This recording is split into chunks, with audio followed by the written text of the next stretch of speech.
You've been taught to hustle, to push harder, to never stop grinding. But what if the very act of trying so hard is what's keeping it all away?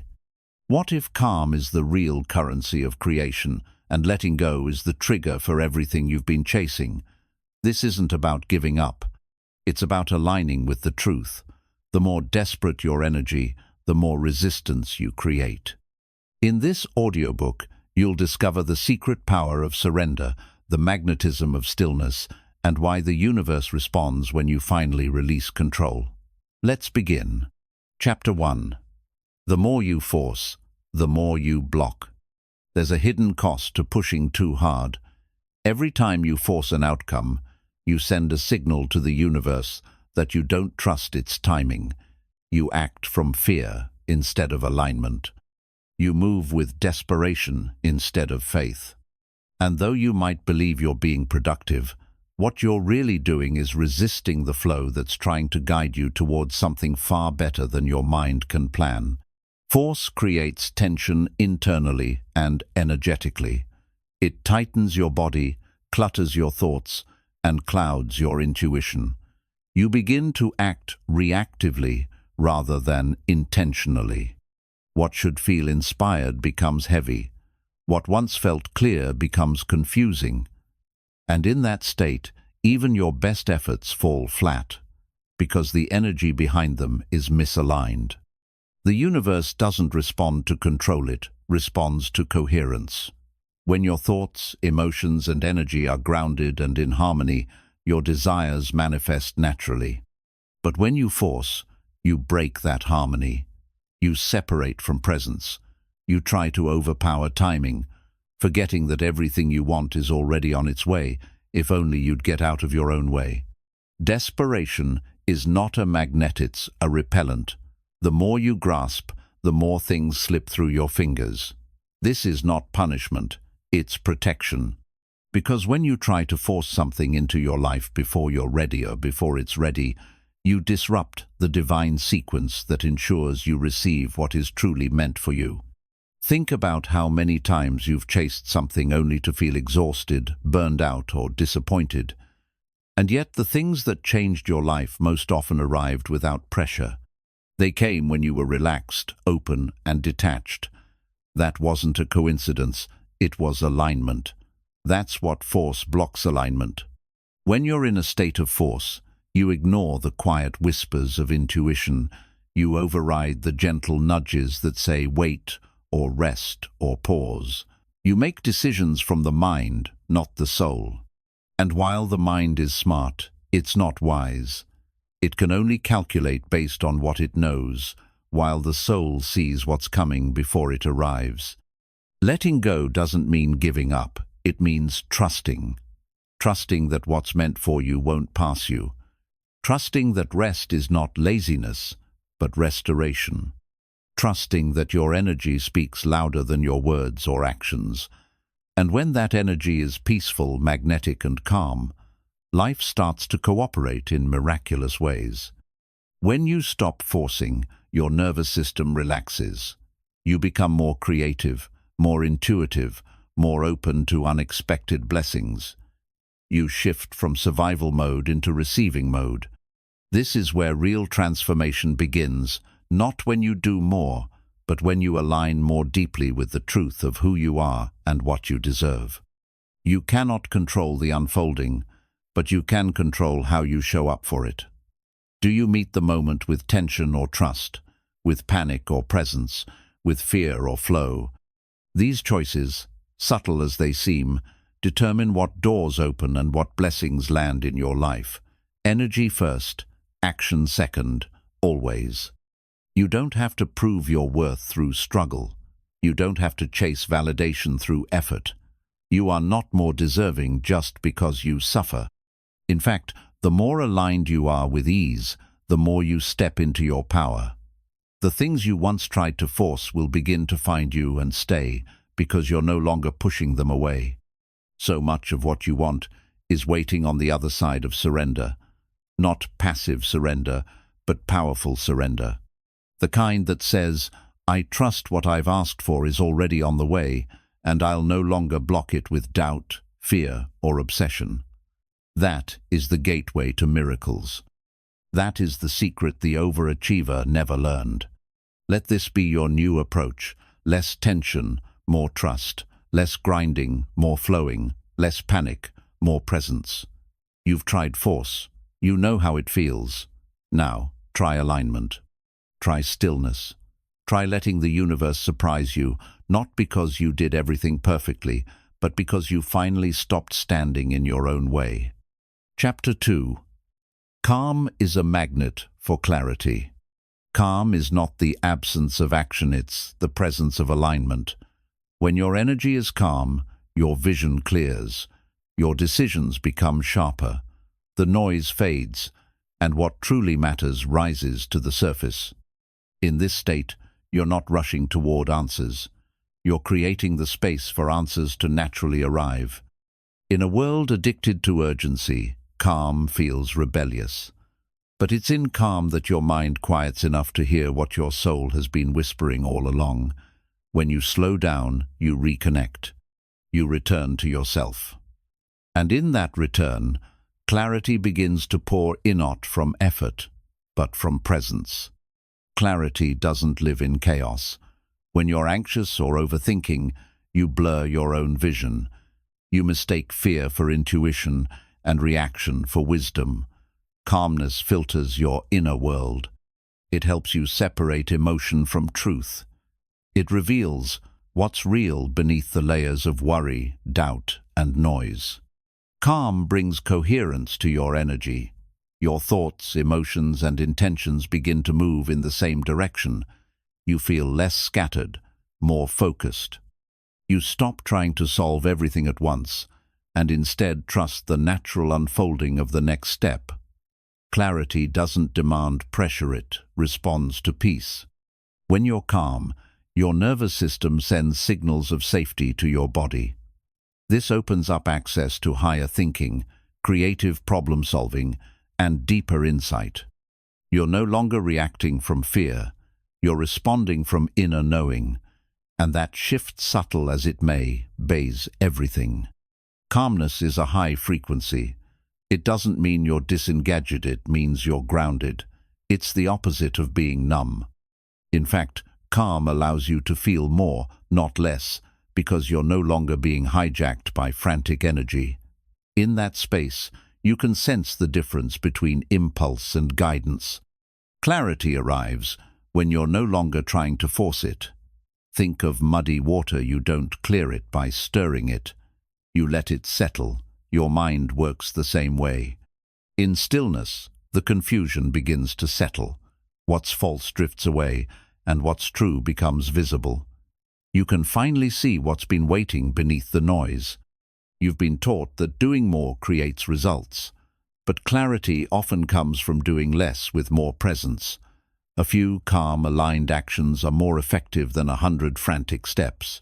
Calm isn't weakness. It's strategic. It positions you to move when it truly matters, with full power behind every choice. When you slow down, you start noticing what you've been ignoring. The signs, the subtle red flags, the intuitive nudges you brushed off. Calm heightens your awareness.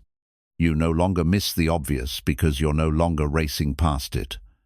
In calm, you begin to notice the difference between what's urgent and what's important.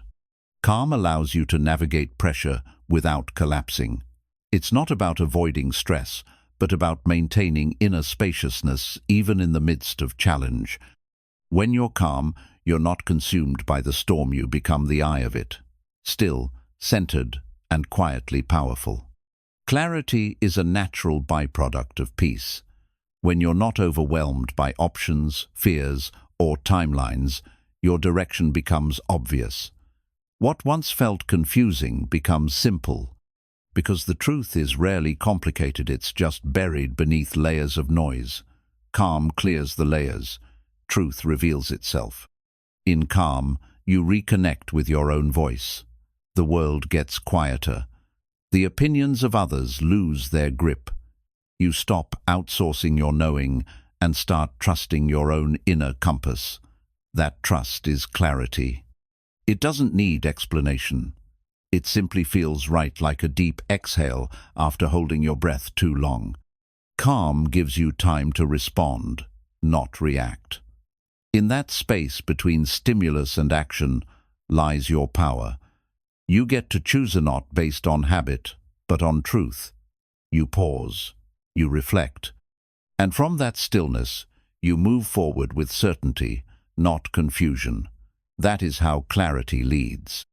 Many breakthroughs don't come in the middle of work. They come in rest, in a walk, in stillness, in silence. The moment you release your grip on the answer, it floats to the surface. This is the paradox of calm. The less you chase, the more clarity comes to you.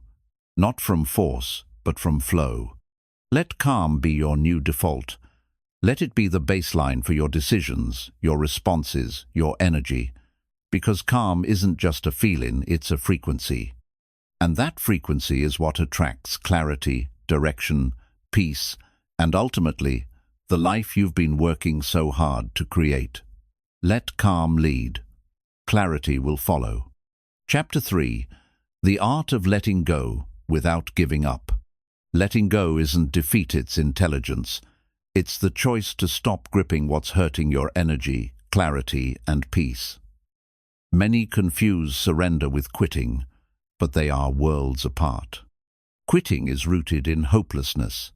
Letting go, on the other hand, is rooted in wisdom. It says, I trust that forcing this is no longer in alignment with who I am becoming. There's a subtle power in knowing when to release. Sometimes, the very thing you're clinging to is blocking what you've been asking for.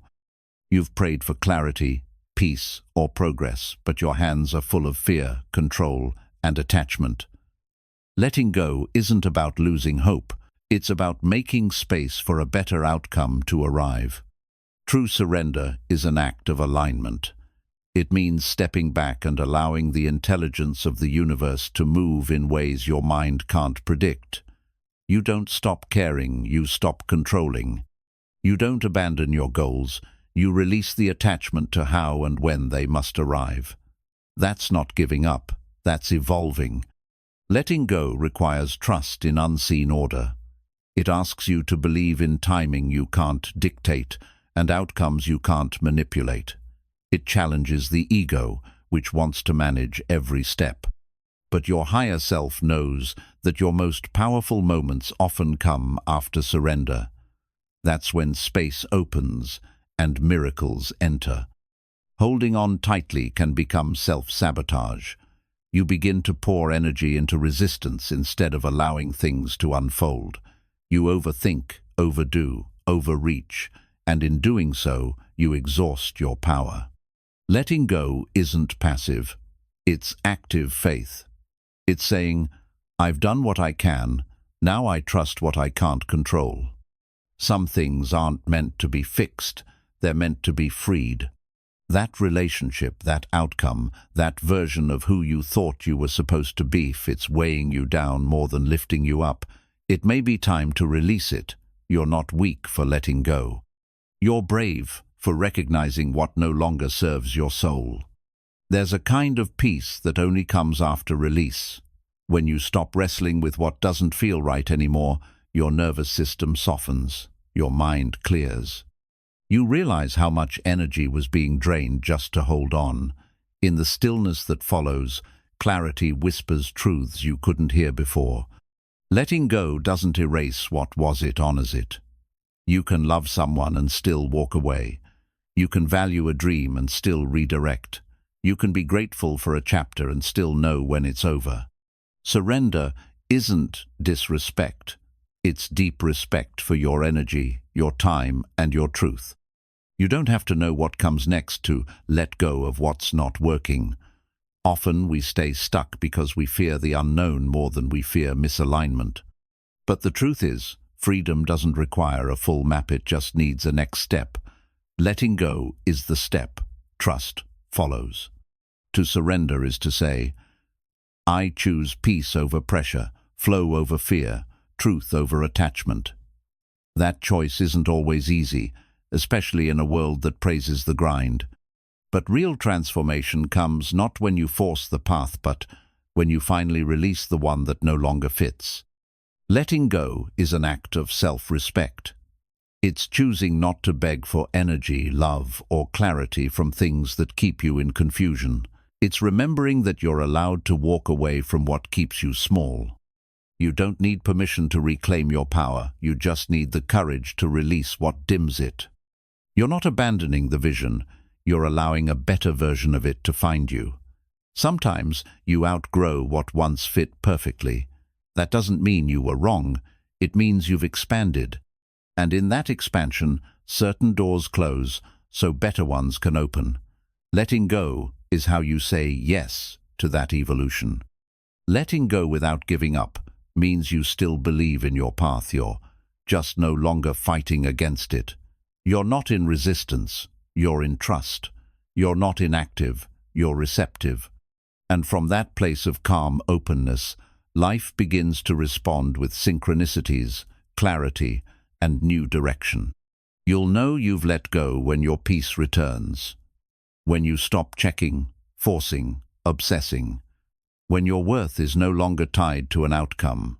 When you can breathe again. That doesn't mean you don't care, it means you finally understand that caring doesn't require control. Letting go isn't the end. It's the beginning of alignment, of peace, of clarity. It's the moment you stop rowing upstream and finally let the current carry you. And as you flow, you realize what's meant for you never required that much struggle. It was always waiting just on the other side of release. Chapter 4. Why Surrender Isn't Weakness.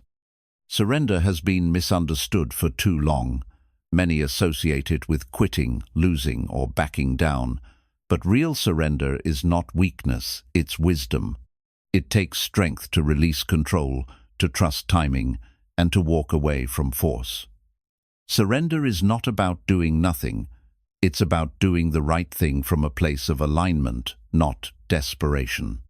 In truth, surrender is power refined. It's the moment when you stop struggling and start trusting. It's when you realize that the universe knows more than your fear-driven mind. You stop demanding answers and begin to listen. You stop chasing and start receiving. That shift isn't giving up, it's stepping into your true strength. Weakness is forcing what doesn't fit. Weakness is pretending you have it all figured out when your soul knows better. It's clinging to certainty because you're afraid of change. But surrender? Surrender is the courage to say, I'm open to something better than I can currently imagine. That kind of openness is the doorway to real transformation. There's nothing passive about surrender. It takes more inner strength to let go than to keep fighting what no longer serves you. You are not surrendering because you're incapable. You're surrendering because you're wise enough to realize that your effort is no longer the answer. The answer lies in your release. Surrender invites life to flow again. The more you try to control everything, the more life resists. But the moment you let go, you unlock movement. Opportunities reappear. Energy shifts. The right people arrive. What was stuck begins to unravel, not because you forced it, but because you stopped interfering. When you surrender, you're not handing over your life, you're aligning with a higher intelligence. You stop trying to carry the entire world on your back. You let life support you. You make space for divine timing. You stop shouting, I know better, and begin to whisper, I trust the process. It's a quiet kind of power. The power to rest when others rush. The power to stay grounded when everything feels uncertain. The power to hold peace in a world addicted to pressure. People may not understand your calm, but that's okay. You're not living for their approval. You're living in your truth. Surrender humbles the ego. The part of you that thinks it always knows what's best begins to soften. You realize that your perspective is limited. That life, in its vastness, has a wisdom you've only begun to glimpse. Surrender says, I trust that I don't need to know it all to be okay. There's strength in saying, This is no longer mine to carry. In choosing stillness instead of struggle, in allowing space for something new to enter. When you surrender, you stop swimming upstream. You turn around and let the current of life take you not into passivity, but into alignment. Most people think control is security, but control is exhausting. It disconnects you from intuition. It narrows your vision. It creates rigidity where there should be flow. Surrender softens that grip. It allows clarity to return. It reminds you that security doesn't come from control, it comes from trust. You begin to see that surrender is not giving in to defeat, but rising into trust. It's not weakness to step back, it's wisdom. You are not abandoning your dreams. You are simply allowing them to unfold in a way that honors your peace. You stop demanding and start aligning. In surrender, you remember your wholeness. You no longer try to fix what was never broken. You stop seeking validation from things that are constantly shifting. You root yourself in the eternal, in the stillness within, in the knowing that you are already a new Vevan without the outcome. Surrender gives your soul room to breathe. The tension leaves your body. The obsession with outcome fades. You find yourself resting not because you've lost hope, but because you've finally found trust. This rest is not escape, it's embodiment. You've come home to yourself. You begin to feel the subtle difference between effort and force. Effort is natural, aligned, flowing. Force is resistance, urgency, fear. Surrender helps you return to effort that feels good effort born from truth, not pressure. You're still moving, but now from a grounded center, not a frantic edge. Sometimes, surrender means staying open in the face of disappointment. It means releasing the need to understand why right now.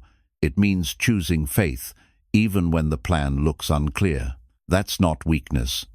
That's the deepest form of trust. And in time, that trust always reveals its reward. When you surrender, your energy becomes lighter. You're no longer burdened by what you can't control. You no longer waste time fighting battles that aren't yours. That freed energy returns to you. It fuels your creativity, your joy, your presence. It reminds you what you were truly made for. Surrender is how you move from survival into creation, from fear into flow, from mind into heart. You stop micromanaging life and start partnering with it. You release the timeline. You detach from the how. You say, "Show me something better." And that invitation unlocks miracles. You'll be misunderstood. People will think you've given up, but they don't know what you know. They don't feel what you feel. You don't need to explain your surrender. Your peace will speak for itself. Your alignment will create results that silence every doubt. Let your energy do the talking. And in that surrendered space, you finally remember you were never supposed to carry it all. You were meant to co-create, not control, to trust, not tense. Surrender isn't weakness. It's the return to power, the kind that doesn't shout, chase, or strain but attracts, aligns, and receives. So, stop running from surrender. It's not your enemy. It's your entry point. It's where you stop fighting the world and start flowing with it, where your grip softens and your heart opens. Where you stop trying to make life happen and finally allow it to meet you where you are, in trust, in stillness, in truth. Chapter 5. Control is just fear in disguise. Control often feels like power, but it's not. It's the armor fear wears to feel safe. When you feel uncertain, control steps in and whispers, "If I just manage every outcome, I'll be okay." But deep down, control isn't rooted in confidence. It's rooted in a hidden anxiety that says, "I don't trust life to hold me." The need to control everything is a symptom of inner chaos. It comes from believing that if you don't do it all, things will fall apart. But what you don't realize is that your grip is what's causing the tension. Control doesn't bring peace. It delays it, and often it pushes away the very flow you're seeking. Control stems from the fear of loss, fear of pain, fear of being caught off guard. So we create routines, timelines, rules thinking these things will keep us safe. But true safety doesn't come from controlling life. It comes from trusting yourself to respond to whatever life brings. When we try to control everything, we close ourselves off to miracles. Control is narrow-minded. It only allows for one outcome, usually the one we've already imagined. But the universe often has something better in mind. And if you're too busy clinging to your version, you might miss the one that's truly meant for you. Fear disguises itself as logic. It says, be realistic when your soul is begging you to dream. It says, play it safe when your heart longs to leap. Control feels smart because it's calculated. But it's not always wise. Wisdom listens to intuition. Control listens only to fear. The tighter you grip, the more things slip. That's not failure, it's feedback. Life is trying to teach you that force doesn't work here. That flow is the language of truth. That surrender isn't weakness, it's the only doorway to peace. Control might feel strong, but it's brittle. It cracks under pressure. You may think control gives you stability, but it actually gives you stress. You're constantly managing, micromanaging, planning, and overthinking. Peace becomes conditional. Happiness becomes fragile. Because when anything deviates from your plan, your foundation shakes. Control keeps you in survival mode. It's the nervous system on edge, always scanning for threat, always anticipating what might go wrong. This drains your energy, clouds your mind, and distances you from the present moment. You become reactive instead of responsive, tense instead of trusting. Letting go of control doesn't mean becoming careless. It means becoming conscious.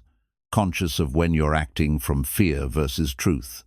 Conscious of how your energy feels when you're forcing. Conscious of how much more powerful you become when you lead from alignment instead of anxiety. When you release control, you start to breathe again. You begin to trust that you don't need to know all the answers right now, that you're safe even in uncertainty, that your worth isn't tied to perfection. That life is still unfolding for your good even when the path feels unclear.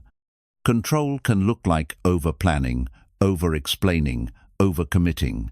It can look like avoiding stillness, avoiding change, avoiding vulnerability. But behind every one of those behaviors is fear. The fear of not being enough, the fear of being unprepared, the fear of being hurt again. The truth is, control never really protected you. It only numbed you, numbed your intuition, numbed your spontaneity, numbed your ability to truly feel and flow with life. When you start to trust again, that numbness begins to melt, and what's left is presence. Presence is where power lives. Real strength is in flexibility, in being able to adapt without losing yourself, in being able to bend without breaking. That's not what control teaches. It teaches rigidity. But life isn't rigid. Life moves, shifts, expands. And when you move with it, instead of against it, you find peace. Notice when control rises in you. It's often triggered by discomfort. Something unpredictable, something unknown. Instead of reacting, pause, breathe. Ask, what part of me feels unsafe right now? What am I afraid might happen? That awareness begins to dissolve the illusion that control is the answer. Fear often convinces us that certainty equals safety. But certainty is an illusion. The truth is, you've made it through countless unknowns. You've adapted, adjusted, and grown in ways you never planned for. That means you're more capable than you think, and you don't need control to prove it. When you control, you protect the version of you that's scared. But when you surrender, you empower the version of you that's ready, ready to trust again, ready to move forward without panic. ready to live fully not from fear, but from faith. That version of you is already within. The world won't fall apart if you loosen your grip. In fact, it might fall together. The blessings you've been praying for don't need force, they need space. Space to arrive, space to unfold, space to surprise you. Control clutters that space. Trust clears it. Let go of the belief that you have to manage every detail. Let go of the pressure to predict every outcome. Let go of the illusion that your worth is measured by how well you hold everything together. You are not here to control life. You are here to experience it, grow through it, and trust its rhythm. Your peace is not a product of control. It's a product of surrender. And the more you surrender, the more you begin to feel safer, not because everything is perfect, but because you know you'll meet whatever comes with grounded strength. Control is just fear in disguise. Let trust reveal what power really feels like. Chapter 6. When you trust, things flow. Trust is not something you foresee, it's something you feel. It begins as a quiet knowing deep within, a calm that tells you everything will work out, even if you don't know how yet. When you start operating from trust, you stop trying to control every step and start allowing the path to reveal itself naturally. It's not about being passive, it's about being open. When you trust, you move differently. You don't rush, you don't panic. You allow space for timing to do its work.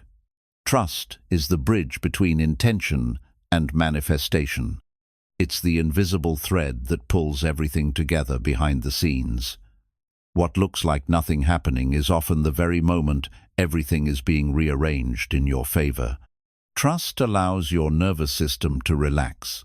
And when you're relaxed, you're more creative, more intuitive, more magnetic.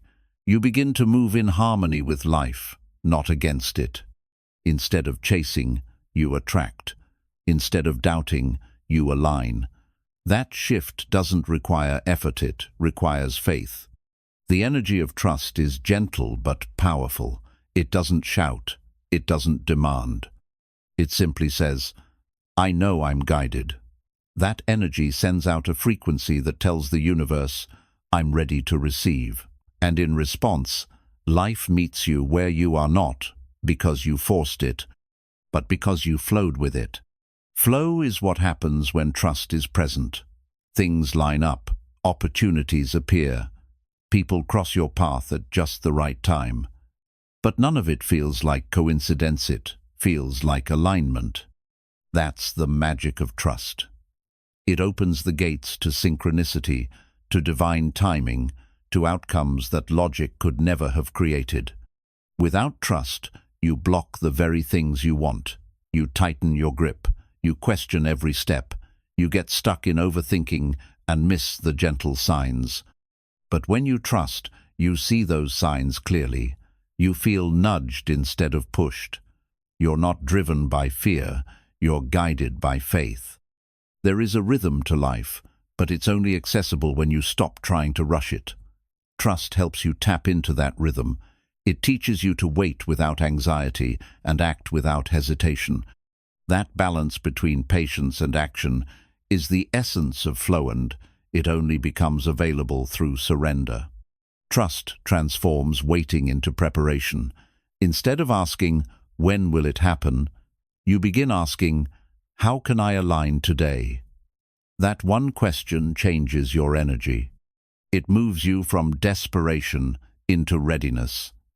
And readiness is what opens doors that force never could. When you trust, you give yourself permission to rest. You stop measuring your worth by your productivity. You stop equating stillness with laziness. You understand that some of the most powerful shifts happen not when you're doing more, but when you're being more present, grounded, receptive. The universe isn't moved by panic, it's moved by peace. Trust allows you to hold that peace even when things look uncertain. You stop reacting to appearances and start responding to truth. You stop chasing the outcome and start aligning your energy. And suddenly, everything begins to move. When you flow with trust, resistance fades. You stop fighting what is. You stop needing constant proof. You stop bargaining with life. You start showing up with confidence, even in the unknown. That quiet confidence becomes your superpower. It anchors you when everything else feels uncertain. Trust doesn't mean you always feel calm. It means you choose calm anyway. It means that even when doubt creeps in, you remember what you've already seen work in your life. You remember how far you've come, how many times things unfolded when you least expected them. That memory fuels your faith. Flow can't be forced. It has to be felt. And that feeling begins the moment you stop needing guarantees. When you release the obsession with outcomes and begin focusing on alignment, you shift your entire vibration. That vibration is what makes you magnetic to what is meant for you. Sometimes things don't move because you're gripping too tightly. Trust teaches you how to let go not of your vision, but of the pressure. It teaches you how to breathe again, how to rest in the space between action and reward. And in that rest, you regenerate, you realign, you receive. Trust gives life permission to surprise you. When you're no longer trying to predict everything, you become open to miracles. You start noticing the small blessings, the unexpected wins, the quiet moments of grace. That openness is what allows abundance to flow freely toward you. You begin to realize that trust isn't about having all the answers, it's about being okay without them. It's knowing that clarity will come when you're ready, that what's meant for you will arrive, and what's not will pass without force. That kind of trust doesn't weaken, it liberates you.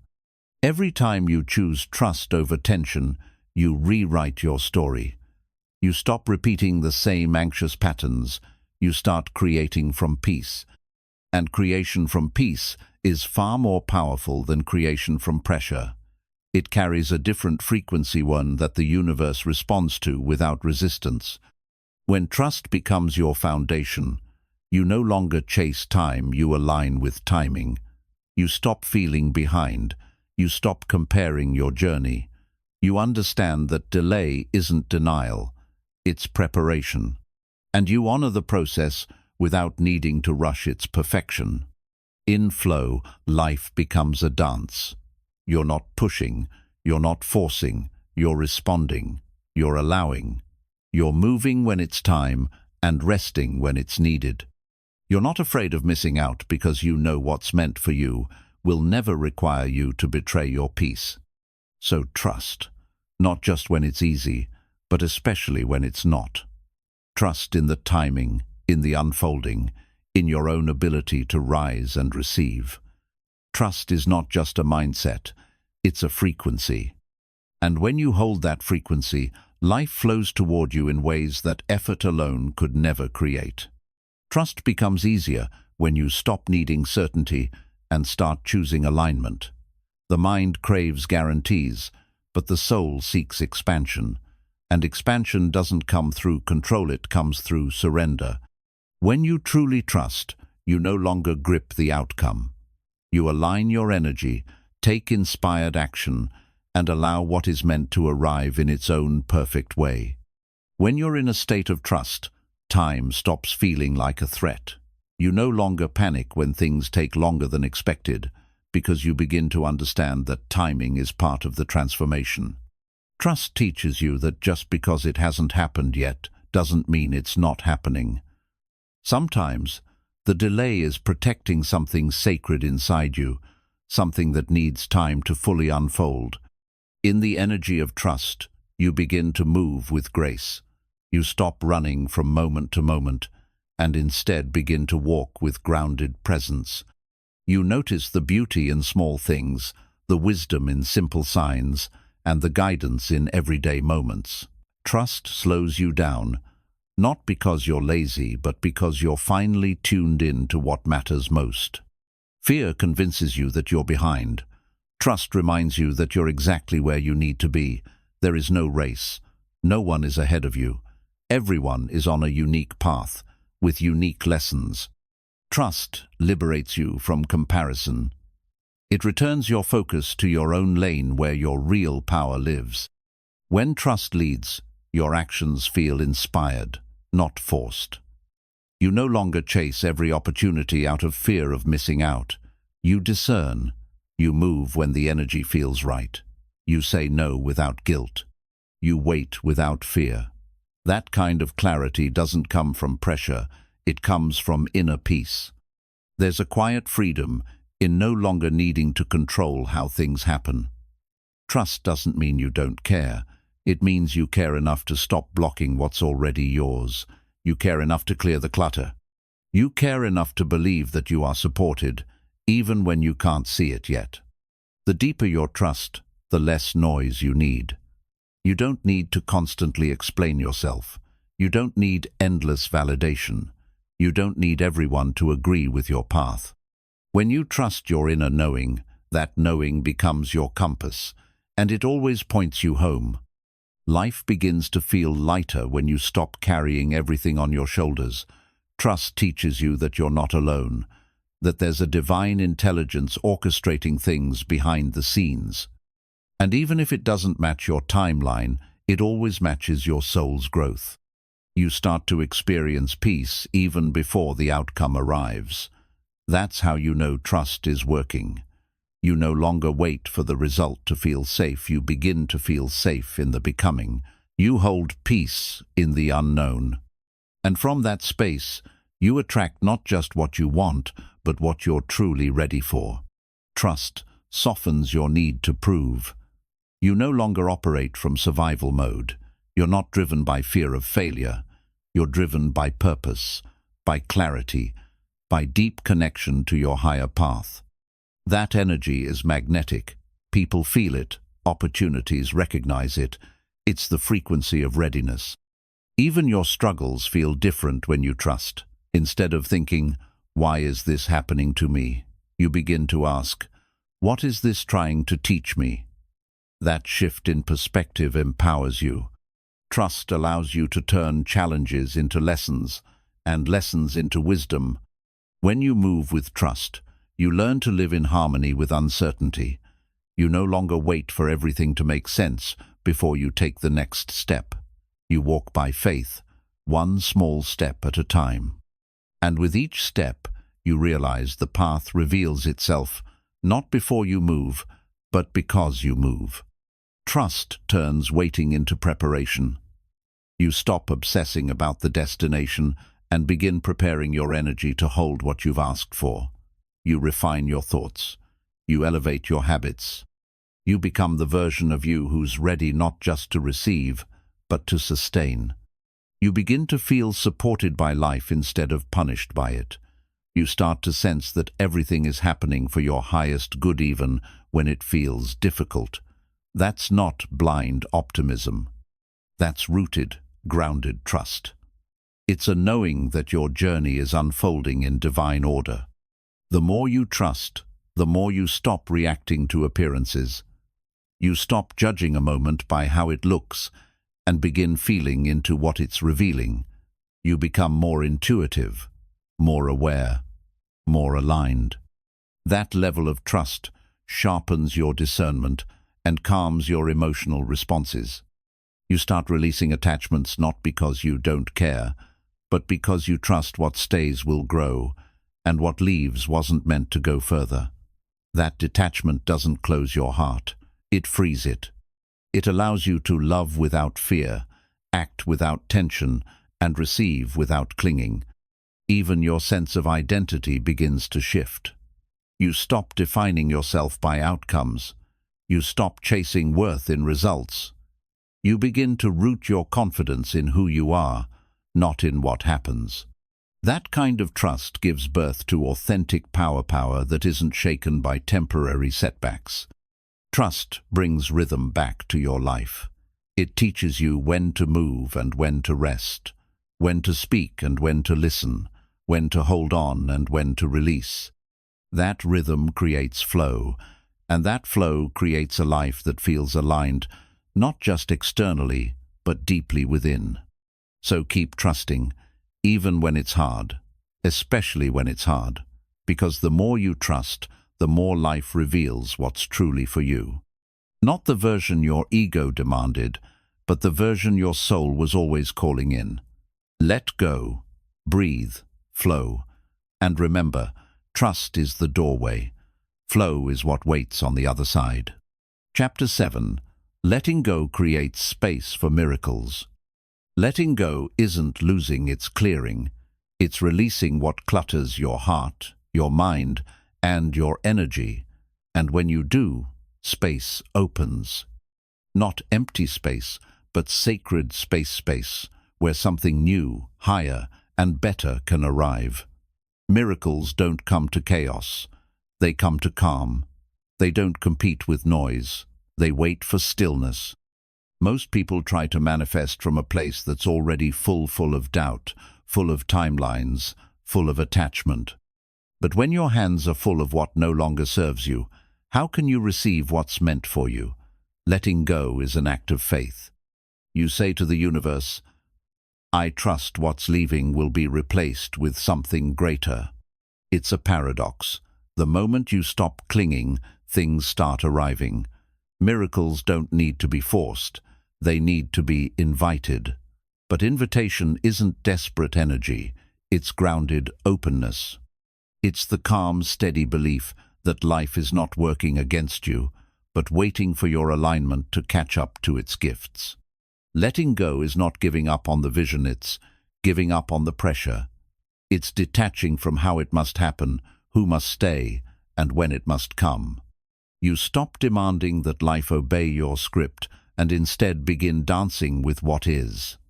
That surrender makes you magnetic to surprises beyond your logic. Some of the most beautiful shifts happen when you release what you thought you needed. The people who left, the plans that crumbled, the paths that turned into detours. In the moment, it felt like loss. But later, you realize it was space being created. Space for real alignment. Space for truth to take root. Holding on often comes from fear. Fear of starting over, fear of uncertainty, fear of missing out. But nothing real is lost when you let go of what's not aligned. What's meant to stay will stay. What's meant to go will go, and the more gracefully you release it, the faster peace finds you. Letting go is a message to the universe. I trust you. Not just with the good, but with the unknown. And in return, the universe mirrors that trust with blessings you didn't see coming. Not because you forced them, but because you made space for them by no longer forcing what wasn't meant to be. You can't create miracles from a place of tension. Creation requires flow. Flow needs faith. And faith starts with release. When you stop obsessing over what hasn't arrived, you start aligning with what's already on the way. That energetic shift is what opens doors effort could never unlock. Letting go doesn't mean you stop caring, it means you start healing. You stop trying to fix what was never yours to hold. You stop replaying the past and start reclaiming the present. That presence becomes fertile ground. And miracles love to grow in grounded, grateful presence. So many people hold on to struggle as identity. They think their pain is proof of effort. But life doesn't reward, pressure, it responds to energy. When your energy is light, detached, trusting, life flows. You don't have to fight for what's already yours, you just have to make space for it. Every time you let go of something that drains you, you tell your soul, I'm ready for more. More alignment, more peace, more love that doesn't require sacrifice of self. And in that space, miracles rush in, not because you earned them, but because you stopped blocking them. Letting go brings clarity. The noise fades, the expectations dissolve. What's real remains. And often what remains is exactly what you needed all along. You just couldn't see it under the weight of attachment. Miracles aren't rare. They're just often hidden beneath the things we refuse to release. If you want more peace, more ease, more joy. Check what you're holding on to. What conversations play on repeat in your mind? What fears still grip your actions? What outcomes are you clinging to? Letting go of those opens the energetic gates, and what flows in will always be lighter. Sometimes letting go is a choice. Other times, life makes the choice for you. A door closes, a person walks away, a plan fails. In those moments, grief is real, but so is grace. You're not being punished, you're being cleared. Cleared for something that couldn't land until you were empty enough to hold it. You are not fragile because you let go. You are powerful. It takes strength to release, to trust without proof, to walk forward without dragging the past behind you. But every time you do, you become more aligned, more awake, more open to the miracle that's been trying to reach you. Letting go doesn't always feel good at first. There's discomfort in detachment. The mind panics, the ego resists. But on the other side of that discomfort is freedom, a kind of emotional spaciousness that allows your spirit to breathe again. And in that breath, life begins anew. The miracle isn't just in what comes after letting go, it's in who you become during the process. You become clearer, calmer, more connected to your intuition. You begin to live from your center, not your fear. That shift in identity is itself a miracle, a silent, powerful rebirth. You weren't meant to carry everything. You weren't meant to force what's not flowing. Letting go is returning to your natural state, light, trusting, receptive. That's the state where miracles feel at home, where they don't have to compete with control, where they land softly and stay. So the next time something feels heavy, stuck, or draining, ask yourself, is this something I truly want, or something I'm afraid to release? Let that question guide you, because more often than not, your miracle is waiting just on the other side of letting go, and all it needs is a little space. Letting go often begins with a whisper, an inner nudge that something is no longer meant to be carried. It might be a relationship, a belief, a version of yourself. That whisper is your soul trying to clear space for something higher. When you ignore it, life speaks louder. But when you listen, things begin to shift with grace instead of pain. Some attachments feel safe, simply because they're familiar. But safety is not the same as alignment. Familiar doesn't always mean right. Letting go allows you to separate comfort from truth. Just because you've held it for a long time doesn't mean it belongs in your future. Miracles need you to be honest, not loyal to what hurts. There's a peace that only arrives after release. It doesn't announce itself with fireworks, it arrives quietly, like a soft breath after a long storm. You may not even realize it right away. But one day, you'll wake up and notice you're not carrying that weight anymore. That's a miracle too, the miracle of emotional freedom. The truth is, many people are praying for new beginnings while clinging to old patterns. But the universe won't deliver something new into a space you've refused to clear. If you want transformation, you must be willing to let go of your grip on what no longer aligns 7 if it once felt necessary. Letting go isn't passive, it's deeply active. It's choosing presence over pressure. It's choosing love over fear. It's saying, I am willing to be without this so I can make room for what truly serves me. That decision shifts your frequency, and your frequency is what calls miracles in. Sometimes you don't need to do more. You need to release more. Not to shrink, but to rise. Not to escape, but to evolve. Letting go is not a retreat, it's a return. A return to flow, to clarity, to your original state of openness. And from that state, everything changes. You can't micromanage a miracle. It won't come on command. It won't follow your schedule. Miracles arrive on divine timing, not your timeline. But when you let go, you stop blocking their path. You create room for the extraordinary by releasing the grip of the ordinary that no longer excites your soul. Letting go is a declaration, I am worthy of peace. It's the moment you stop negotiating with chaos. You stop justifying the pain. You no longer need to explain your decision to release what dims your light. You simply honor yourself, and that honoring invites the universe to honor you back. When you release the outcome, you free your energy. You stop living in tension. You begin living in flow. That doesn't mean you stop caring, it means you start aligning. Letting go doesn't take away your vision. It strengthens it by removing all the blocks you placed between you and its natural arrival. There is so much abundance waiting behind the door of surrender. But that door doesn't open through force. It opens through trust. It opens when you say, even if I don't know what's next, I trust that I'm supported. That's the vibration of miracles, faith in motion.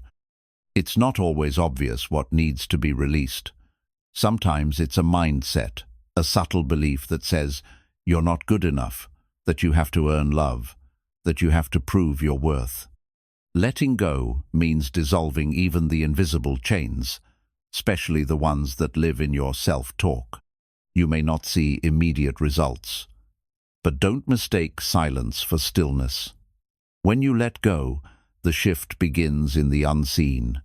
Energies recalibrate. Paths are rerouted. The miracle starts forming, not where you can see it, but where you can feel it. That's why trust and patience walk hand in hand. Letting go clears the fog. Suddenly, you notice opportunities that were always there but blocked by your tunnel vision. You hear your intuition more clearly. You feel lighter, more present. The miracle might not even be something new. Arriving it might be the clarity that what you already have is enough. Sometimes, letting go is simply choosing not to argue with life anymore. You stop fighting what is. You stop rewriting the past. You stop holding your breath, waiting for closure that may never come. Instead, you exhale. You soften. You choose peace. And that peace is a portal. You don't always need to explain your release. Not everyone will understand your letting go, and that's okay. Your life is not a debate, it's a vibration. Those who are meant to be part of your next chapter will feel your shift and meet you there. The rest will naturally fall away. Letting go is an act of courage. It says, even without knowing the ending, I will turn the page. You leave behind what no longer fits, not because it's bad, but because you're growing. You trust that the next line, the next chapter, the next season will bring what your soul truly seeks. If you're waiting for a sign to let go, this is it. The heaviness, the resistance, the constant tension that is your soul telling you, it's time. Not because you're weak, but because you're wise enough to make space. The miracle isn't just in what's coming, it's in your decision to be free now. Letting go doesn't mean erasing your story. It means owning it and still choosing to move forward. It means acknowledging the lessons, the beauty, the pain, and still releasing the parts that no longer serve your future. That's not denial. That's deep emotional maturity. And remember, letting go doesn't diminish your strength. It reveals it. It shows you that you're no longer led by fear, but by faith, that you're no longer chasing, but choosing, that you've outgrown survival and are now stepping into creation. This is where miracles happen, not from control, but from space, from release, from trust. Chapter 8. Energy doesn't respond to desperation. Desperation is loud energy. It clings, it begs, it pleads. And in the realm of energy, that frequency pushes things away. The more you chase, the more what you want runs. Not because you're unworthy, but because desperation signals misalignment. It says, I don't trust I can receive this naturally. When you operate from desperation, you're telling the universe that lack is your dominant belief. You vibrate at the level of fear, not faith. And the universe doesn't respond to what you want, it responds to what you are. That's why you can do everything right and still feel blocked. Desperation clouds your energy. True receiving happens in calm. It happens in openness. It happens when you no longer grip the outcome like your life depends on it. Because it doesn't. You're already whole, already worthy. Desperation makes you forget that. It tricks you into believing you must fight for what's already yours energetically. People feel your energy long before they hear your words. When you speak or act from desperation, it repels. Not intentionally, but because the energy is tense, ungrounded, and heavy. Alignment, on the other hand, is magnetic. It's light, clear, and rooted in trust. That's what pulls opportunities in. Desperation is often disguised as ambition. It says, "I'm just hustling." But beneath that hustle is a fear that if you stop pushing, everything will fall apart. That if you rest, you'll be forgotten. But energy doesn't respond to hustle alone. It responds to who you are while you're moving. There's nothing wrong with wanting deeply, but wanting from a place of fear is different than wanting from a place of knowing. When you know it's already done energetically, you stop grasping. You start preparing. You embody the outcome instead of begging for it. That's the energy of manifestation. Desperation comes from separation from the belief that what you desire is far away. But energy collapses distance. It responds to vibration, not time. If you believe you're already aligned, you don't panic. You don't force. You simply continue becoming the version of you who naturally attracts it. You'll notice the moment you shift from desperation to trust, everything feels lighter. You're not anxious all day. You're not overanalyzing every delay. You're not obsessing over when, how, or who. You're just being, living, flowing. And in that space, things begin to come to you instead of running from you. Desperation creates pressure, and pressure blocks intuition. When you're desperate, you can't hear the subtle nudges that guide you. You override your inner wisdom in favor of constant action. But sometimes, the most powerful move is to pause, to breathe, to recalibrate your energy. Energy mirrors back to you what you consistently hold. If you're vibrating at fear, you attract more situations that validate that fear. If you're vibrating at peace, you attract situations that reflect safety and trust. Desperation isn't a flaw, it's a signal that it's time to return to alignment. It's okay to want more. It's okay to desire deeply. But when that desire turns into emotional gripping, it becomes toxic to your manifestation. You start thinking, if I don't get this, I'll never be okay. But your power comes from knowing you'll be okay either way, and that's what magnetizes the outcome. You can't fake energy. You can fake a smile, a confident tone, even positive words. But your energy always tells the truth. If desperation lives underneath the surface, it seeps into everything you do. That's why inner work isn't optional, it's essential. Energy is your foundation. One of the best ways to shift out of desperation is to reconnect with gratitude. When you appreciate what you already have, you change your energetic tone. Gratitude says, "I trust there is more where this came from." It softens your grip and raises your frequency into receiving mode. Desperation stems from time anxiety. It's taking too long. Why hasn't it happened yet? But the universe doesn't operate on your clock. It operates on alignment. It doesn't care about how badly you want it. It cares about whether you're energetically ready to hold it without crumbling. Sometimes what you think you want wouldn't even serve you in your current state. That's why it hasn't arrived yet. The universe isn't punishing you, it's preparing you. And the moment you drop the desperation, you create space for that preparation to finish so the gift can arrive fully formed. Energy doesn't respond to begging, it responds to belief. If you keep affirming, It's mine, but vibrate with fear, there's a mismatch. And energy only responds to alignment. So the work isn't to beg harder, it's to believe deeper, to embody the end result, even before it's visible. When you detach from the outcome, you don't lose the dream, you free it. You allow it to breathe, to move, to find its way to you through unexpected routes. Desperation tries to dictate how it should come. Trust lets it arrive in divine form. That's the energy shift that unlocks miracles. Think of energy like a conversation. What are you saying through your actions, emotions, and thoughts? If you're constantly saying, "I need this or I'll fall apart," that energy isn't attractive. But when you say, "I'm at peace with the journey and I trust what's mine is coming," life begins to echo that calm.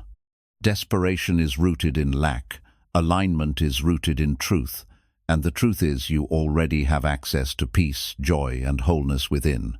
What you desire is just an external expression of something you already carry. When you live from that truth, you radiate power, and energy always responds to power, not panic. Let this be your shift today. From grasping to grounding, from fear to flow, from desperation to quiet confidence. You don't need to chase what's already drawn to you. You only need to become the version of yourself who's still enough to receive it. Energy never lies, so don't beg. Align. Desperation always has an undertone of urgency. It screams that time is running out, that everything depends on this one thing happening now. But that very urgency distorts your ability to receive. Energy doesn't move faster because you're stressed, it moves clearer when you're still, centered, and unattached to outcomes. You might be trying so hard that you've unknowingly placed yourself in resistance. Manifestation is not just about focusing on what you want, it's about becoming an energetic match for it. Desperation focuses on the lack of it. Alignment focuses on the presence of it, already being yours vibrationally. When you're desperate, you mistake waiting as punishment. But in reality, the universe uses time to purify your energy. It gives you space to shed fear, reset your vibration, and evolve into the version of you that's capable of receiving with stability. Desperation wants it fast. Alignment wants it true. Desperation clouds your decisions. It makes you accept less, settle more, and say yes to things that drain you. When you're aligned, you wait for what feels right. You don't jump at the first option, you hold your standard. Energy responds not to who pleads the most, but to who embodies the most trust. Desperation assumes there's not enough, that if you don't act now, someone else will take what's meant for you. But that belief alone fractures your frequency. The truth is, what's meant for you will never require force. And the more you believe in your own timing, the more you attract it with ease. Even in silence, the universe is always listening. But when your energy is tangled in doubt and impatience, it's like shouting mixed signals. One moment you affirm, "I trust," and the next you act out of panic. The universe doesn't respond to your words, it responds to your state of being. Sometimes you think you're doing everything right, scripting, visualizing, staying busy, but deep down you're still vibrating fear. That's the gap.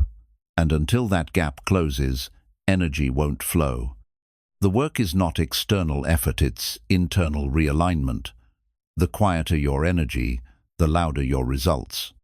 People think surrender means doing nothing, but true surrender is a powerful energetic statement.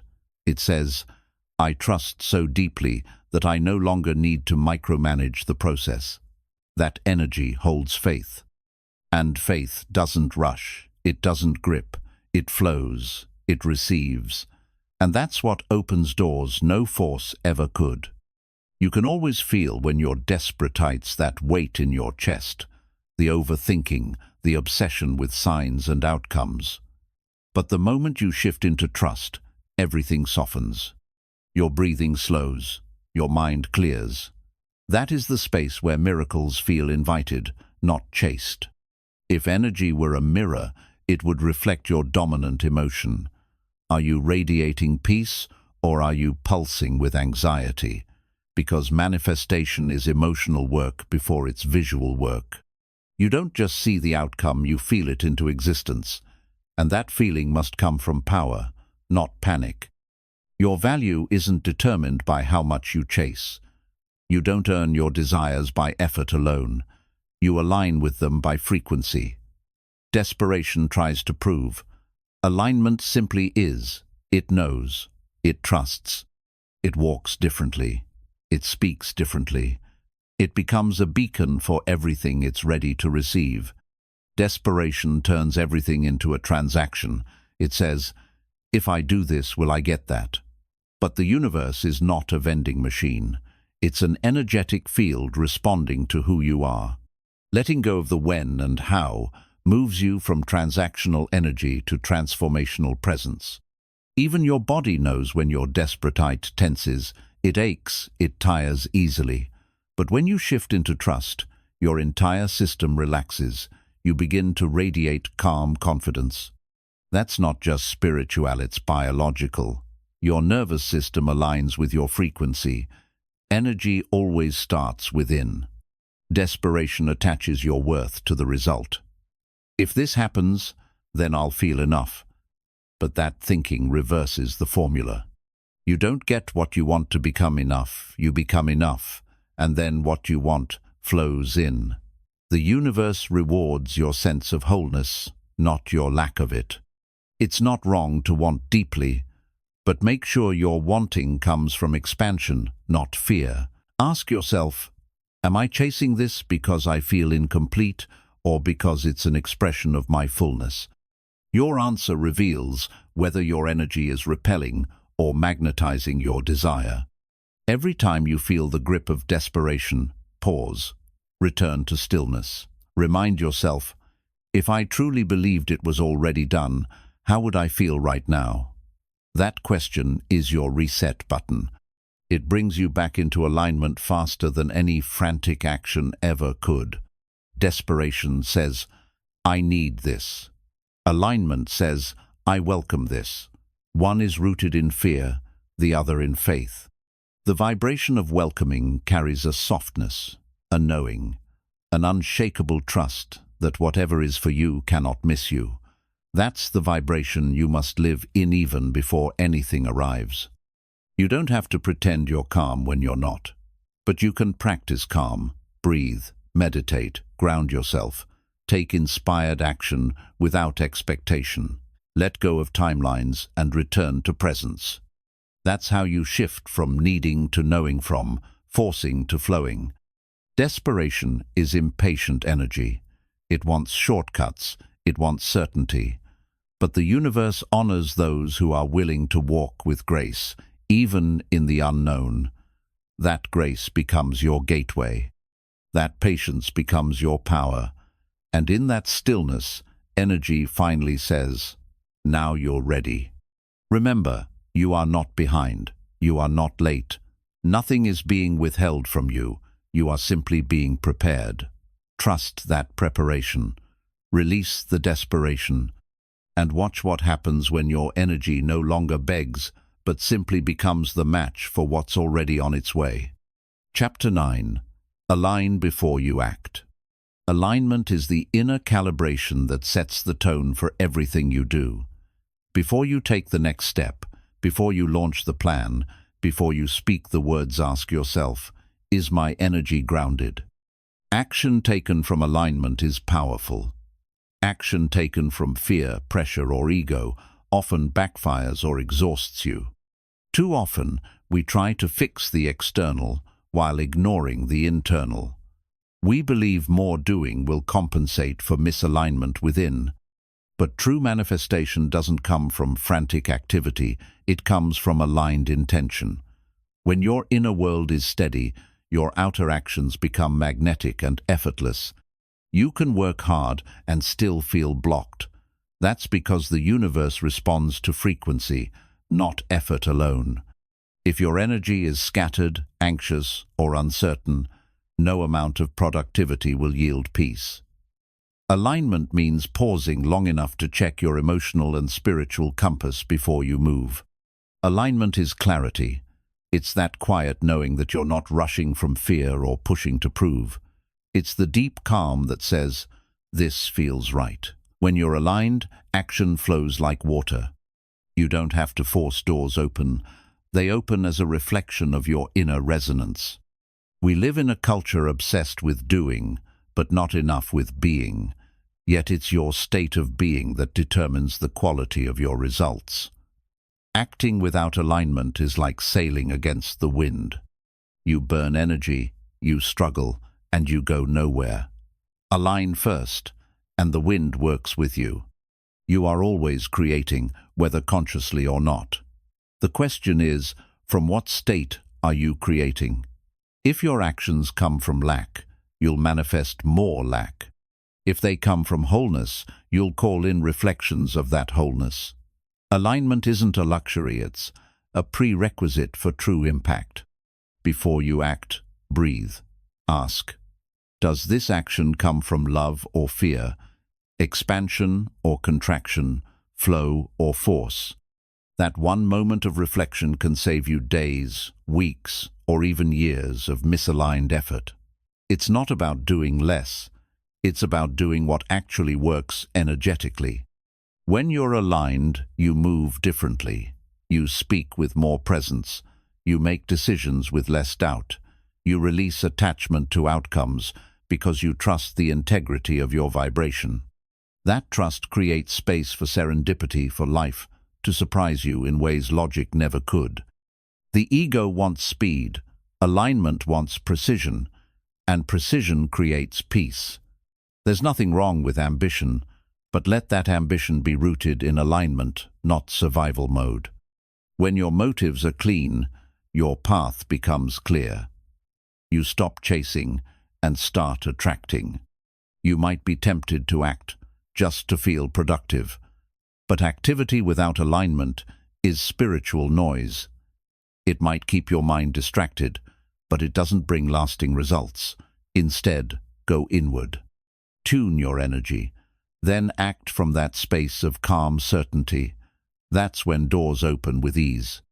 Alignment makes your yes powerful and your no unapologetic. You stop saying yes to what drains you just to keep the peace. You move from inner conviction, not outer pressure. That shift alone can realign your entire reality because you start living from truth, not obligation. Your energy enters the room before you do. People may not consciously understand it, but they feel when your actions are rooted in alignment. They trust your presence. They lean into your words. Alignment gives your voice resonance and your presence depth. It's felt more than seen. You don't need to constantly prove yourself when you're aligned. The results speak for you. Your peace speaks for you. Your ability to walk away from chaos speaks for you. You're no longer reactive, you're intentional, and intention is more powerful than any performance. Acting from alignment requires patience. It asks you to wait until the energy feels right. It's not procrastination oats, it's preparation. It's trusting that timing is sacred and that rushing only creates resistance.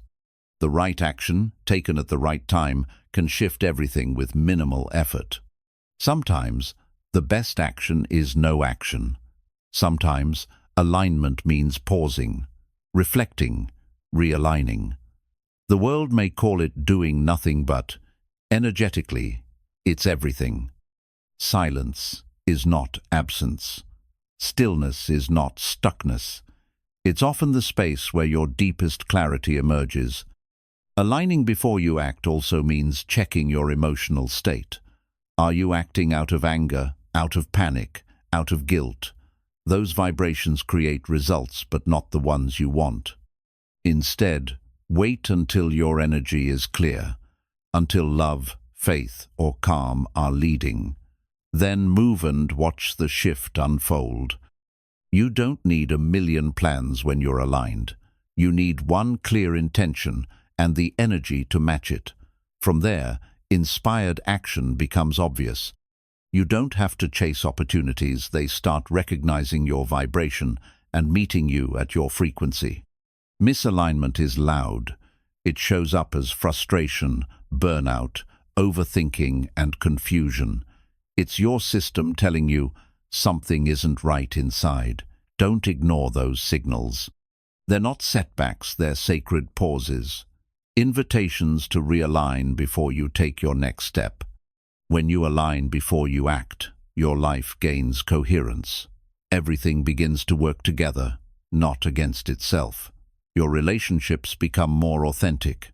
Your work feels more purposeful. Your path, though still mysterious, feels supported. You're not walking blind, you're walking aligned. So before your next decision, pause, feel, realign. Remember that the quality of your life isn't determined by how much you do, but by how aligned you are when you do it. When energy leads, results follow, and the more aligned you are, the less you'll need to chase what's already seeking you. You were not designed to live in constant resistance. Misaligned action feels like dragging yourself uphill in the wrong direction. It depletes your energy and leaves you feeling stuck, even when you're moving. But when you align first, your energy leads the way, and your steps feel light and purposeful. Alignment sharpens your intuition. It makes you pause before reacting, choose wisely before speaking, and act with intention instead of impulse. Desperate action often comes from emotional noise. But when you're aligned, the noise fades. In its place, you find a calm guidance that never steers you wrong. The world often rewards speed, but the soul honors depth. When you align before you act, you stop rushing for the sake of appearing busy. You learn to trust the power of stillness, to feel your next step before taking it. And often, that small pause becomes the exact shift that changes your trajectory. Action without alignment is exhausting because it's not rooted in your truth. You're trying to build from a shaky foundation, but alignment stabilizes you.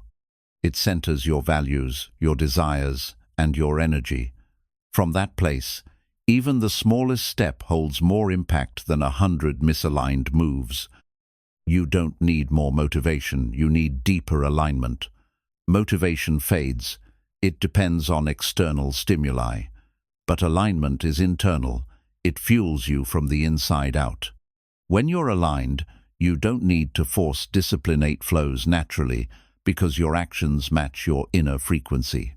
When your actions are aligned, results are no longer your obsession, presence is. You begin to care more about how something feels than how it looks. You become more connected to your purpose than to performance. And that shift attracts more than effort ever could, because it's rooted in authenticity. Even your relationships improve when you lead with alignment. You stop overgiving, overcompensating, or shrinking to please others. You act from your center, not from your wounds. You speak from clarity, not confusion, and that self-honoring vibration reshapes the way others respond to you. In alignment, you stop second-guessing your every move. You trust your timing, your knowing, your preparation. You're no longer looking outside for signs, you've become the sign. You stop seeking confirmation from others because your inner compass is louder than their opinions. There's a subtle power in waiting for alignment, not waiting out of fear or delay but from trust. It means you're no longer interested in rushing into chaos just to prove you're moving. You'd rather take one aligned step than 10 misaligned ones, and that decision protects your peace. You can't fake alignment. You can fake action. You can fake urgency, but alignment is felt. Others sense it in your energy, in your words, in your eyes. And more importantly, you feel it in your body. When you're aligned, there's a sense of lightness. When you're not, everything feels heavier than it should. Acting while misaligned is like planting seeds in dry soil. You may do all the right things, but nothing grows. But when you wait for alignment, when the soil of your energy is ready, those same seeds flourish. Timing matters. but energetic readiness matters more. Many people confuse hustle with momentum, but momentum built from misalignment eventually crashes. It burns out. It leaves you wondering why success doesn't feel fulfilling. Alignment ensures that your momentum is sustainable and that your growth actually nourishes your soul. Sometimes, aligning before you act requires stillness others won't understand. They'll ask why you're not doing more. But you know that real alignment is invisible at first. It's energetic groundwork. And when you finally move, it's with a level of power that doesn't need to be explained. There's wisdom in pausing, in taking a breath before making the call, sending the message, or committing to the decision. That breath can change everything. It can realign your motives, reconnect you to your truth, and prevent 100 steps down the wrong path. Don't confuse constant movement with purpose. A compass doesn't spin its points. When you're aligned, you become like that compass. Steady, clear, guided. You no longer need to try every option. You simply follow the pull of truth, and that clarity saves you from wasted energy. Alignment brings peace not only in action, but in inaction. You no longer fear silence. You no longer panic when things are slow, because you trust the invisible shifts happening within and around you. You trust that what's meant to unfold will do so in divine time, not on your rushed schedule. Aligned action doesn't need validation. It feels right, even if no one claps, even if no one notices. Because it wasn't done for show, it was done from soul. That kind of action holds quiet power. It builds momentum that lasts. It creates results that reflect integrity, not insecurity. If something feels forced, pause. If something feels heavy, pause. If your actions are driven by fear, pause. These are not delays, they're divine invitations to realign. They are reminders that the quality of your journey is determined not by speed, but by vibration. Alignment is freedom. You're no longer trapped by external expectations or internal guilt. You're not moving because you have to, you're moving because your spirit wants to. And that difference changes everything. Your energy, your output, your peace. So before you act today, pause, breathe, feel into your being. Let your next move rise from your inner truth, not outer noise. And when it does, act boldly. Because when alignment leads the way, your steps carry the energy of miracles. Chapter 10. Detachment is a superpower. Detachment isn't cold. It's not careless. It's the highest form of inner strength, choosing peace over obsession, presence over pressure. It means you can want something without needing it to validate you. You can care deeply without clinging desperately. That's not weakness, it's mastery. When you detach, you stop making everything about control. You no longer need to grip outcomes like lifelines. You understand that your worth doesn't rise or fall based on what happens next. This calm neutrality allows you to remain centered even when life is uncertain or plans shift. Detachment clears your vision. It removes the emotional fog that clouds your judgment. You begin to see situations for what they are, not what you wish they would be. From that place of clarity, your decisions become stronger. You no longer chase what isn't aligned. You walk away with confidence. You were never meant to be consumed by the things you care about.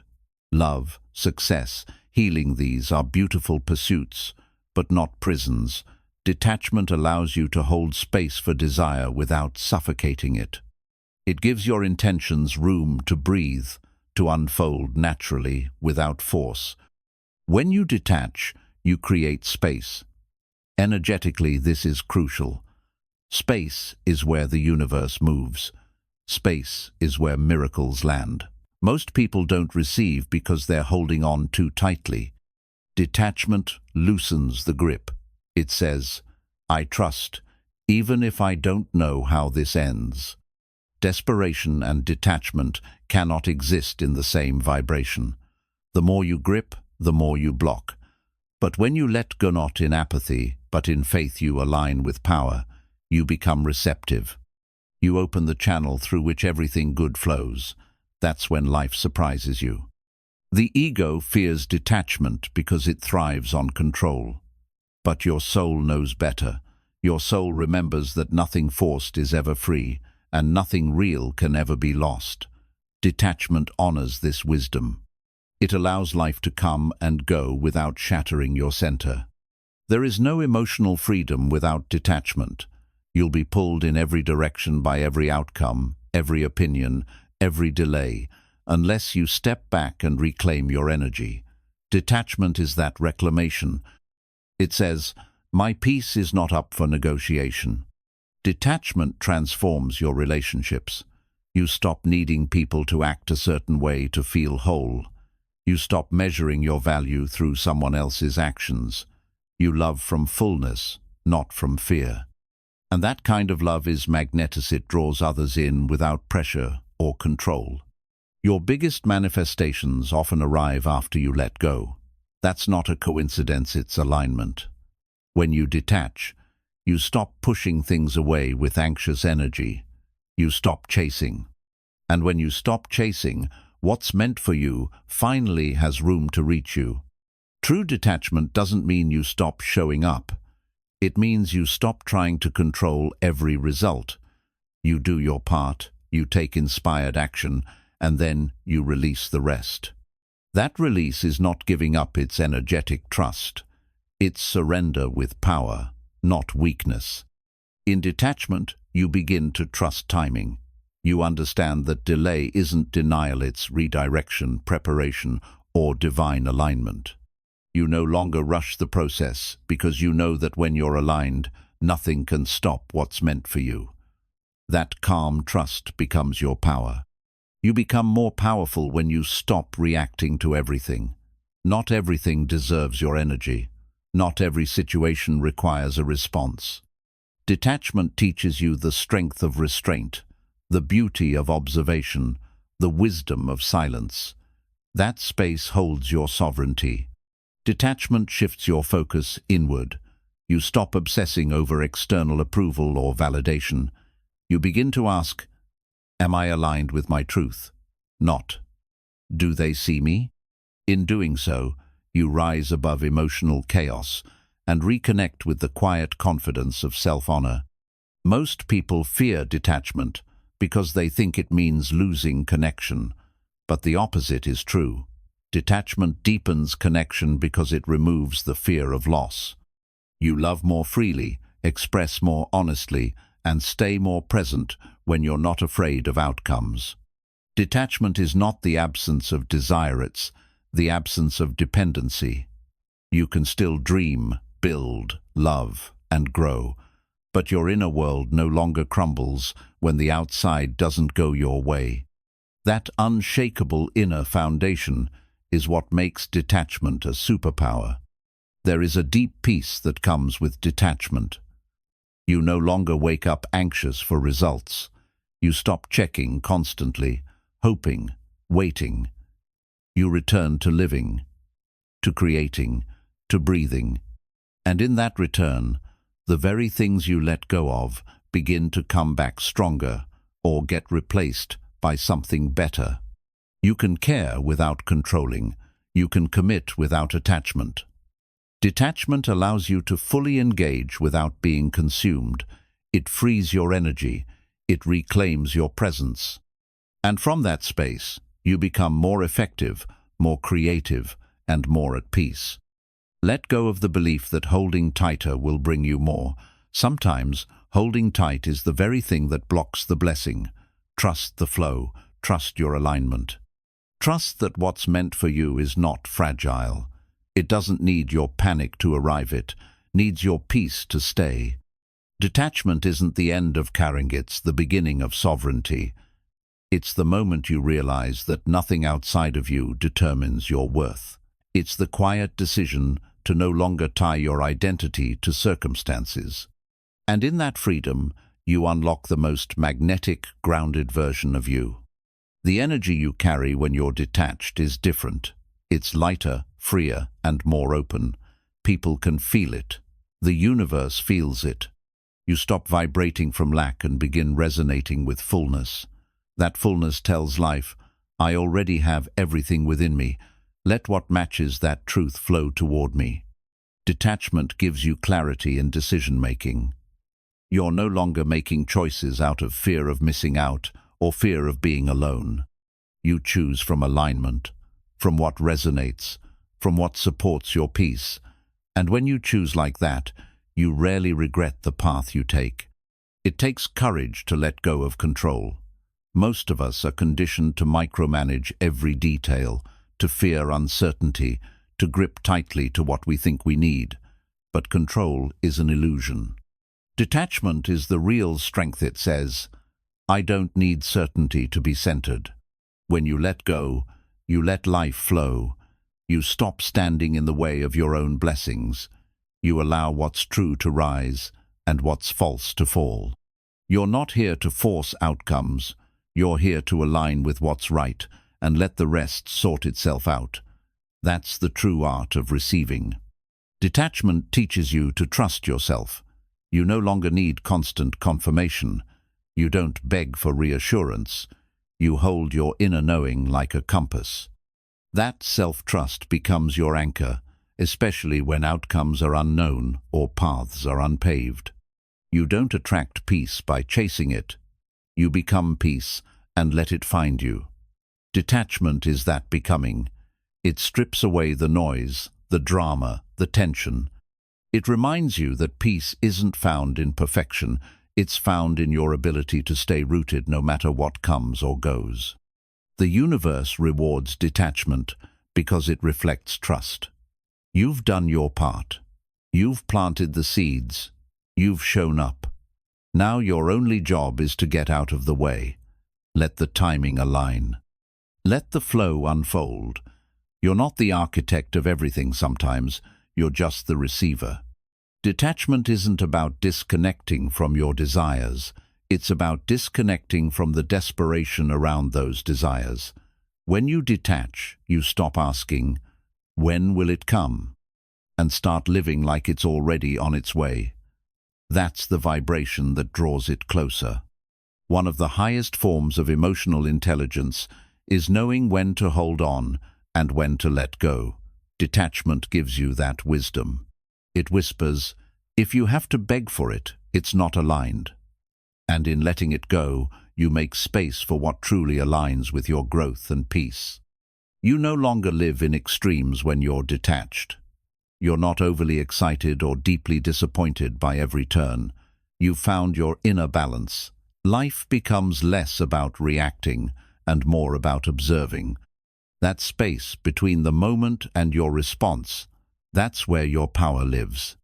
Detachment doesn't mean you stop caring. It means you stop tying your well-being to things outside your control. You can love without possession. You can want without obsession. You can be committed and still be free. That balance is what gives your life depth and direction. Think about the energy of a magnet. It pulls what matches its field, not because it's chasing, but because it simply is. Detachment makes you like that magnet. You don't have to run after anything. You become the match, and what's meant for you arrives with ease and precision. When you're detached, setbacks don't break you. They may sting, but they don't shake your foundation, because your foundation isn't built on fragile outcomes, it's built on inner security. That's the kind of strength no external chaos can undo. That's why detachment is unshakable. Not every opportunity is meant to be chased. Some are meant to be released. Detachment helps you recognize the difference. It tells you, you don't have to say yes just because it's here. Sometimes, your greatest power is in the no you give to what doesn't match your energy anymore. You become emotionally mature through detachment. You no longer take everything personally. You stop internalizing rejection. You understand that people's actions are reflections of their own inner world, not proof of your worth. That freedom allows you to rise above emotional entanglements. Detachment makes you less reactive and more reflective. You stop impulsively chasing validation, affection, or status. You start creating from stillness, from stability. Your life becomes an expression of truth, not of trying to fill the voids that fear created. The beauty of detachment is that it allows you to fully enjoy the moment. You're not constantly waiting for the next thing, the next text, the next validation. You're here, present, breathing, feeling, living. That presence attracts more than any performance ever could. Detachment dissolves the illusion that you need to fight for love, success, or purpose. You begin to understand that what's truly yours won't require emotional warfare. It will meet you with flow. It will feel like a click, not a chase. And when it's time, it will arrive without force. You become untouchable in the best way when you master detachment. Not because you don't feel, but because your feelings don't rule you. You feel them, you honor them, but you don't let them dictate your worth or direction. That inner calm becomes your shield and your guide. Let detachment be your quiet revolution. Let it be the proof that you don't need to scream to be heard, chase to be valued, or cling to be loved. Let it remind you that your energy, your peace, and your truth are enough, and that everything real will find its way to you when you stop holding so tight. Chapter 11. You already have what you're chasing. The greatest illusion is that you need to find something outside of you to feel whole. But what if the very thing you're chasing is already living within you? What if everything you think you need to become, you already are? The work isn't about acquiring, it's about remembering.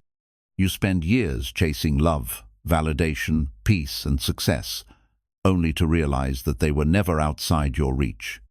They were waiting in the silence you avoided, buried under layers of noise, comparison, and fear. You don't need to become anything.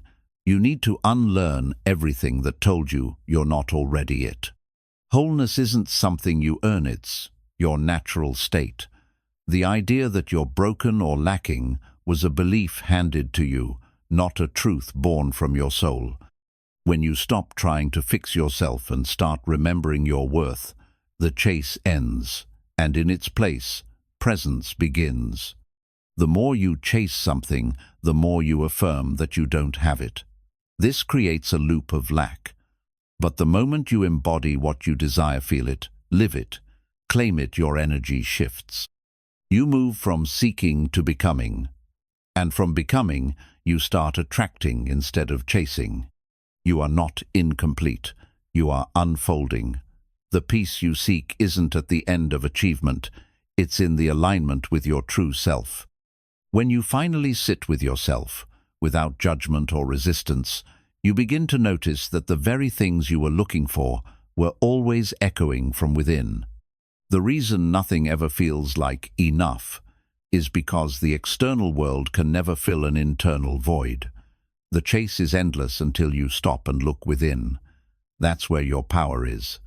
That's where your worth has always been. The journey is not outward, it's inward. Success doesn't begin when you get the thing.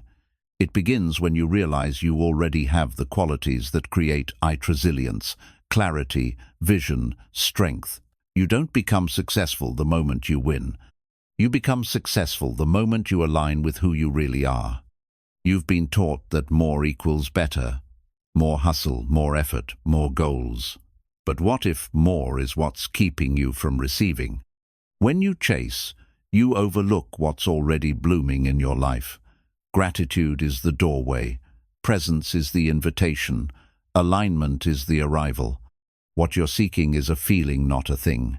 You want peace, love, abundance, freedom. But those aren't outside-in experiences. They're inner states you can tap into now. No title, amount of money, or relationship will give you what your own presence can. The key is already in your hand. Sometimes we chase things to escape ourselves. We believe that if we keep running, will outrun the silence, the wounds, the emptiness. But eventually, we all realize, what we were running from is where the truth lives. And that truth whispers, you already have what you seek. You are not here to spend your life searching.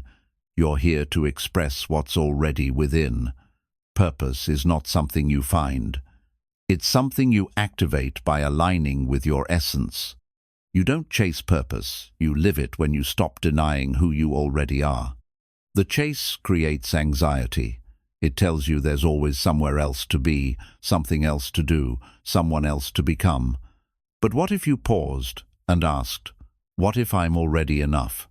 That one question can end years of struggle and open the door to peace. You were born with everything you need. Life tries to convince you otherwise through conditioning, scarcity, and social pressure. But your intuition remembers the truth. Your soul remembers the light. You don't need to find the treasure. You are the treasure. Chasing implies distance. But the truth is, there's no distance between you and the version of you who has what you want. It's a frequency shift. It's a remembering. The more you embody that version now, the more effortlessly it becomes your reality. It's not about stopping ambition. It's about shifting your energy from lack to alignment. Chase with desperation and you push things away. Align with certainty and things come to you. The moment you act from wholeness instead of need, everything you want starts coming home. Stillness feels scary because it reveals the truth. But it's also the place where you realize there's nothing to chase. There's only alignment to step into. In stillness, the noise fades, and the truth surfaces. You were never missing anything. You were just distracted by the chase. The highest frequency you can embody is contentment, not complacency, but a peaceful knowing that you are whole here and now. From that place, your actions are inspired. Your presence is magnetic, and your energy becomes a mirror for the life you once thought you had to chase. It's time to stop searching and start claiming. The clarity you want? It's already whispering within. The love you want? Begin by loving yourself as if you're already worthy, because you are. The freedom you crave? It starts when you realize your worth isn't up for negotiation. When you stop chasing and start remembering, everything shifts. You're no longer a beggar of life, you're a partner in creation. You're no longer looking for proof, you are the proof. And that's the real magic, realizing you already are the thing you thought you needed to find. So sit still, breathe, listen to the part of you that never needed fixing. Return to your center. The answer is not out there. It's already inside you, quiet, steady, powerful. You don't need to chase what's already yours. You just need to become still enough to receive it. Continued, Chapter 11. You already have what you're chasing. You are not lacking, you're layered. Beneath every doubt, every hesitation, every fear lies a deeper knowing. That knowing is quiet, but constant. And when you strip away the noise of who you think you're supposed to be, you uncover the steady truth of who you already are. The reason you're drawn to certain desires is because they already exist in some form within you. You don't long for what isn't part of you. You long to remember what you've forgotten. The desire to feel whole, loved, or powerful is not a sign of lack, it's a call to awaken what's already there. You've been chasing mirrorless external reflections, hoping to see yourself more clearly, but no mirror can show you what you won't accept within. The love, approval, success you chase. They become yours the moment you decide you no longer need them to feel worthy. Sometimes you confuse movement with progress. You run, hustle, climb hoping it'll lead to peace. But peace isn't a destination. It's a decision. You can choose it now, even in the middle of uncertainty, even when everything feels undone. That choice breaks the cycle of endless pursuit. Nothing outside of you can truly satisfy what's missing within. That's why the victory feels brief, the applause fades, the relationship, the goal, the imagination of them last unless they align with your inner truth. The more you seek wholeness outward, the more fragmented you become. You don't need to become something else to attract what you want. You need to become more you, the version that isn't hiding, performing, or proving, the one that's still, grounded, real. That version has always been enough. It just got buried under layers of not enoughness. Every time you affirm, "I need," you send a signal of separation. But when you affirm, "I am," you collapse the distance between you and the life you desire. I am worthy. I am abundant. I am already whole. These aren't affirmations, they're energetic facts you forgot. You're not chasing the thing, you're chasing the version of you who has it. And that version already exists within. She or he isn't far away. They're just waiting for you to stop doubting and start aligning.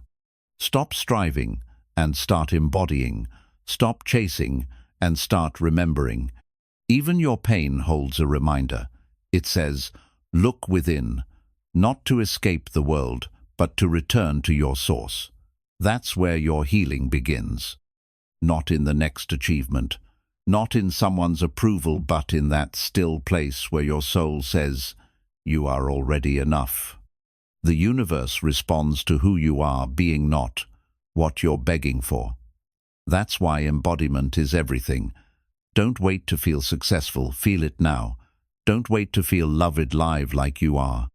The energy of I already have it draws it closer than a lifetime of reaching.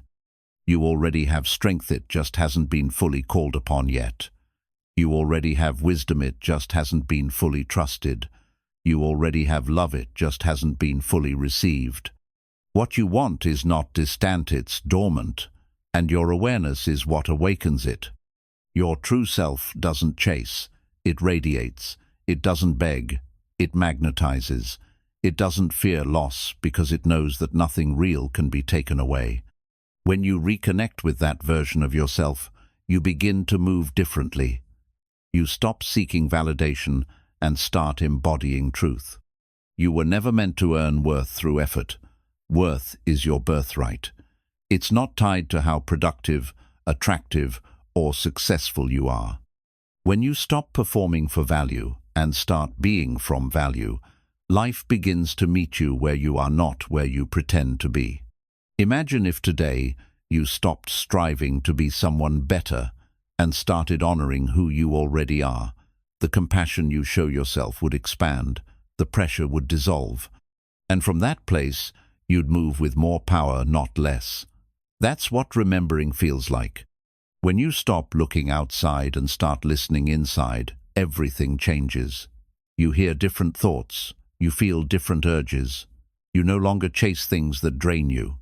You begin to choose what reflects your truth, not your fear. That shift rewires your entire life.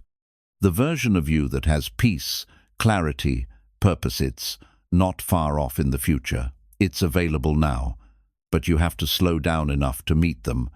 The chase keeps you running. The pause brings you home, and home is where all the answers have always lived. The need to prove is a byproduct of forgetting your worth, forgetting your wholeness. But when you remember, you stop forcing your voice to be heard. You speak from knowing. You act from groundedness. That energy can't be ignored, it moves things without shouting. Chasing makes you a stranger to yourself. It pulls you away from your center.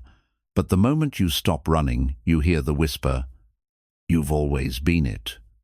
The strength, the light, the love. It was never something to get. It was always something to remember. Return to the now. That's where your power lives. Not in what's missing, but in what's present. In your breath, in your being. In your decision to stop searching for yourself in places you were never meant to find yourself. You are already what you seek. So let the chase end. Let the proving stop. Let the fear dissolve. And in that space, Begin again, not as someone trying to become enough, but as someone who finally sees, I already am. From that truth, everything else aligns. Not because you chased it, because you finally matched it. Chapter 12. The universe moves when you're still.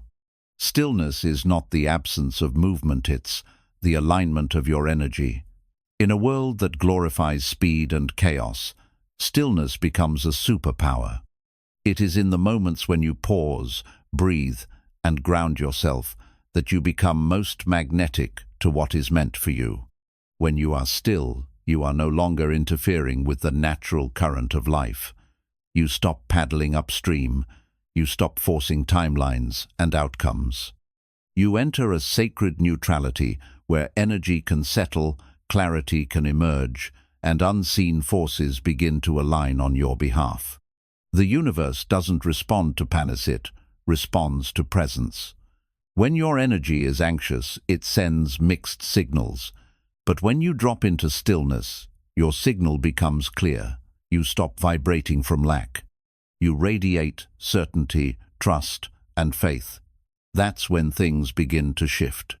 Many people believe they have to hustle constantly to attract what they want. But the truth is, rest is a strategy. Stillness is a portal.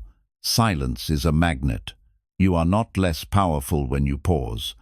You are simply surrendering to a greater intelligence that moves mountains for you. Stillness reconnects you to your inner compass. In the noise of the world, it's easy to lose your way, to confuse urgency with importance. But in stillness, your soul speaks again. It reminds you what matters, what's aligned, and what can be released without fear. The greatest manifestations often come after stillness, not action.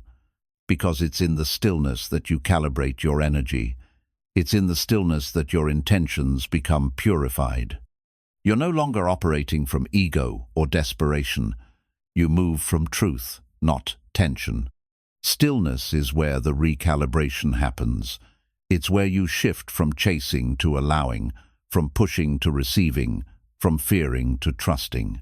This shift is not passive, it's powerful. It's the moment your frequency rises above resistance and becomes a match for miracles. You are not behind, you are not late, you are not stuck. These are illusions created by a mind addicted to movement. The soul knows that stillness is progress. Every pause is a prayer. Every breath is a reset. Every quiet moment is an invitation for alignment to return. When you are still, you stop interrupting what is unfolding. You allow the process to work on your behalf. You stop picking at what isn't ready. You trust that timing is sacred, that preparation is necessary, and that the universe is never late when you are calm enough to receive. Stillness dissolves illusions. It reveals where your fear has been masquerading as action. It shows you what you've been trying to control, manipulate, or rush. And in that revelation, there is release. You exhale. You surrender. You come back to yourself. The most powerful beings don't need to be loud. They don't need to always be seen. Their presence speaks. Their energy leads. Stillness gives birth to that kind of presence. It deepens your aura. It expands your vibration. It draws what is meant for you, effortlessly. Stillness also reveals what you've been ignoring. The discomfort, the truth, the inner knowing. Most people avoid stillness because it confronts them. But if you can sit through that confrontation, you gain something unshakable, self-awareness. And from that place, you move with purpose. In stillness, you access higher guidance. Answers you were forcing finally arrive. Signs appear. Clarity dawns. Not because you tried harder, but because you stopped trying at all. The universe can finally speak when you stop talking over it with your worries and noise. Stillness is not inaction, it is the most intentional action you can take. It's a statement to the universe. I trust the process. I don't need to force anything to feel worthy. I am ready to receive. And from that posture, life begins to respond in the most unexpected ways. You've been conditioned to believe that rest is laziness, that silence is wasted time, but the soul knows different. The soul knows that the seed grows in the dark, the wave builds in the pause, and the breakthrough arrives not in noise but in still, open surrender. In the stillness, you remember. Your energy does the attracting, not your effort alone.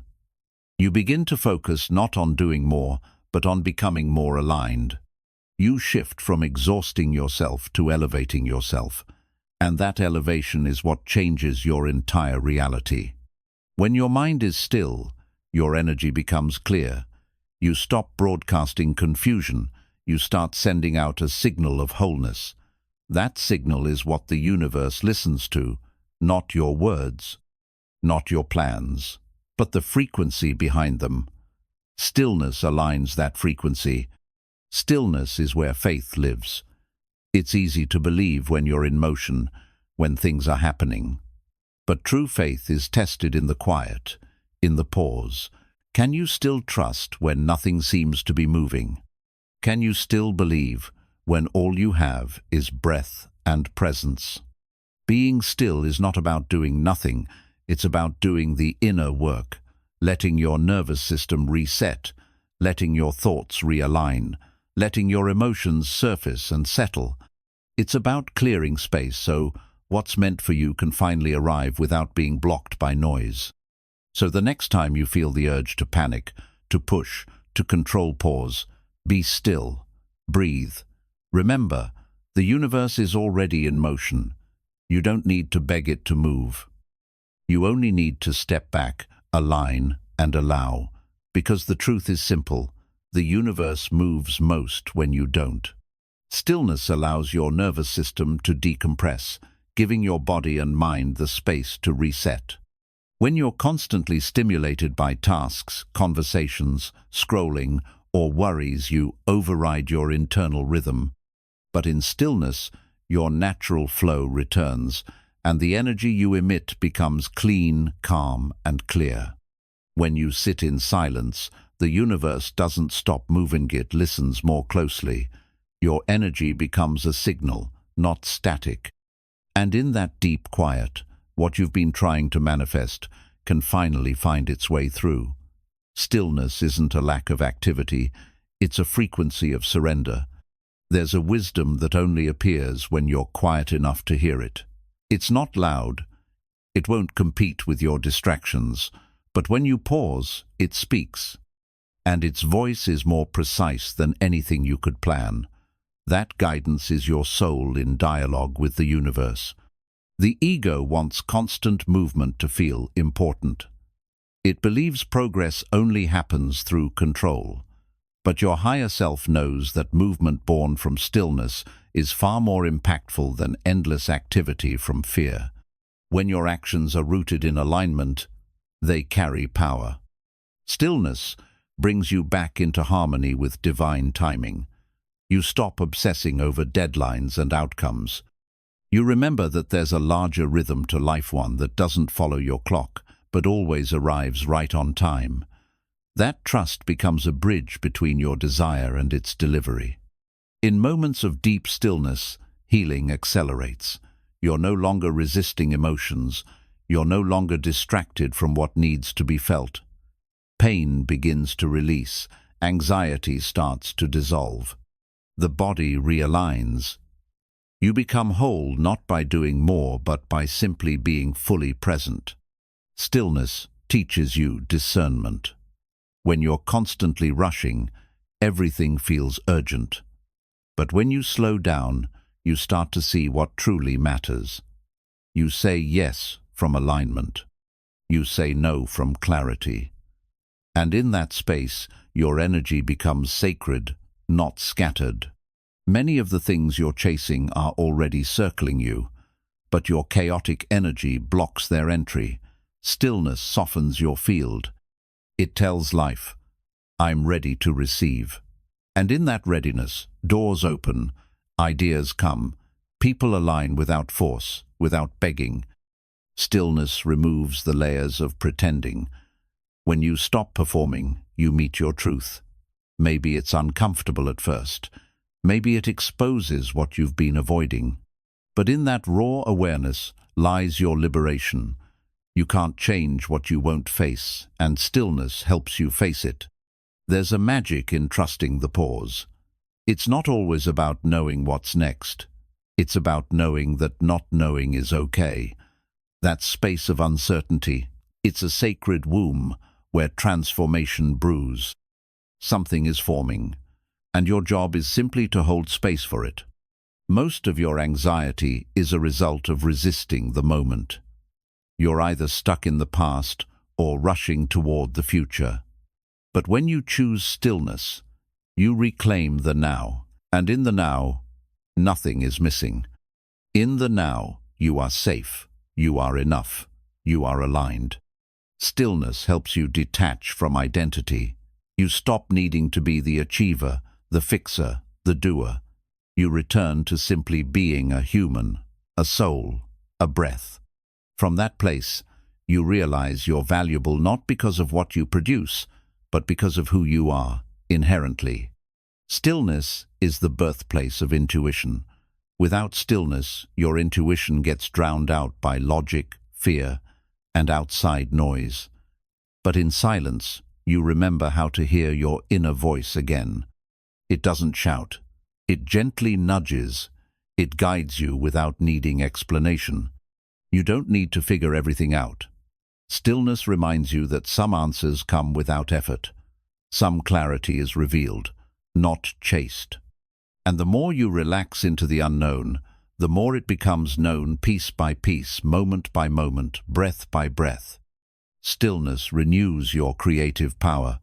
Inspiration doesn't always come from doing it, comes from being. When you pause, new ideas rise, solutions appear. Creativity is not born from chaos, it emerges from the calm clarity that only stillness can create. There's a strength that comes from stillness, an unshakable presence. You walk slower, but more purposefully. You speak less, but more impactfully. Your energy becomes refined, and people feel it. You don't have to say much. Who you are speaks volumes. In stillness, resistance loses its grip. What you were forcing no longer feels urgent. What you were clinging to begins to loosen. You realize you were never supposed to carry so much. You were never supposed to exhaust yourself chasing what was already on its way. Every storm eventually calms. Every wave returns to still water. So too does your life. You are not meant to live in constant movement. You are allowed to pause, to rest, to reflect, to recalibrate. This is not weakness, it is sacred maintenance for the soul. When you master stillness, you stop reacting to everything. You become the eye of the storm, not the chaos. You no longer need to defend, explain, or prove. You know who you are. And that stillness within you becomes louder than any noise around you. Let stillness be your new strategy. Let it lead you, restore you, guide you, not just as a temporary escape, but as a way of life. Because in a world that constantly pulls you out of yourself, stillness is the way you come home. And that's when the universe begins to move for you. There's a sacred rhythm to life that you can't hear when you're rushing. It pulses beneath the surface of your chaos, waiting for you to slow down enough to notice. Stillness brings you into sync with that rhythm. It's not about stopping, it's about moving in harmony with something greater than yourself. Stillness dissolves the illusion of urgency. It reveals how often you act from fear disguised as responsibility. You begin to question the pace you've accepted as normal. And when you stop reacting, you start creating deliberately, intentionally, peacefully. You are not behind. You are exactly where you need to be to receive the next lesson, the next blessing, the next realization. Stillness reminds you of that truth. It silences the inner critic who says you should be farther, faster, better, and replaces it with presence. When you are still, you become deeply magnetic, not by doing more, but by becoming more anchored in your being. People feel it. Opportunities feel it. Life responds to the energy of someone who doesn't chase boot, simply allows, aligns, and embodies their truth. There is a difference between waiting and stillness. Waiting is rooted in lack, in absence. Stillness is rooted in trust. It says, I know it's already done. I don't need to grasp, beg, or perform. I am here. I am ready. I am enough. And from that state, everything flows. Stillness teaches you to listen not just to your thoughts, but to your body, your emotions, your breath. You begin to understand what your exhaustion is really saying, what your tension is hiding, what your silence is revealing. And in that awareness, you begin to heal. Most people fear stillness because it forces them to confront what they've avoided. But that confrontation is the doorway to freedom. Stillness is where your shadows soften, where your wounds speak, and where your inner light, buried under years of noise, begins to shine again. When you stop needing to prove your worth through action, you start living from worth. Stillness gives you that shift. It takes you from seeking approval to embodying peace. It moves you out of your head and into your heart where your deepest wisdom already lives. Stillness doesn't make you passive. It makes you powerful in a different way. Instead of reacting, you respond. Instead of panicking, you perceive. Instead of trying to control, you allow. This is a deeper kind of strength, the strength of presence over performance. The world will never stop trying to pull you into motion, but your power lies in choosing when to move and when to be still. That choice defines your energy. It defines your life. Because from stillness, you don't just act. You act with purpose, with clarity, with alignment. Stillness gives you space to recalibrate your intentions. You stop asking, what should I do? And start asking, who am I becoming? You shift from chasing results to embodying resonance. That shift changes not just what you attract, but how you receive it. In stillness, you learn the difference between ego and intuition. Ego shouts, intuition whispers, and until you quiet down, you can't hear the difference. But once you do, your decisions become cleaner, your direction becomes clearer, and your energy becomes unstoppable. Stillness breaks the addiction to urgency. You realize that not every text needs an instant reply. Not every plan needs to be perfect. Not every day needs to be packed. You learn to breathe, to be, to exist without performing, and that's where your life truly begins. Every time you choose stillness over reaction, you reclaim your power. You stop giving away your peace for temporary distractions. You no longer let circumstances dictate your energy. You become the calm in the chaos, the anchor in the storm, the light that doesn't flicker. Stillness is not detachment, it's deeper connection. When you're still, you feel more, you notice more, you love more. You begin to see beauty in the ordinary. You no longer need intensity to feel alive. Simplicity becomes sacred. Quiet becomes fulfilling.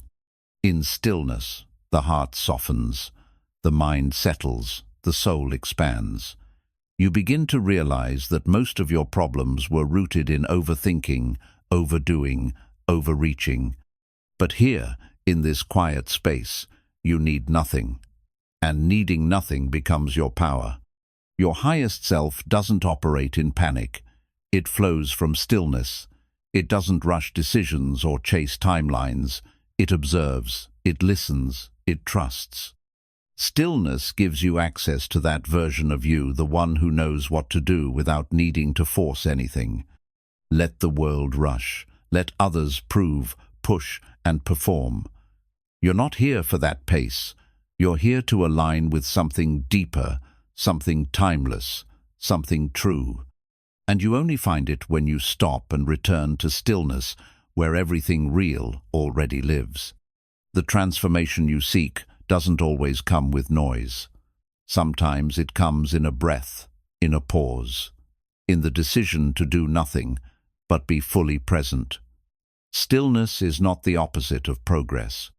It's the space that allows progress to unfold without resistance. So when life feels too loud, too fast, too overwhelming, don't add more noise. Don't run harder. Return to stillness. Sit with yourself. Listen again. Because in that quiet space, the universe is already moving, and now it has a clear path to reach you.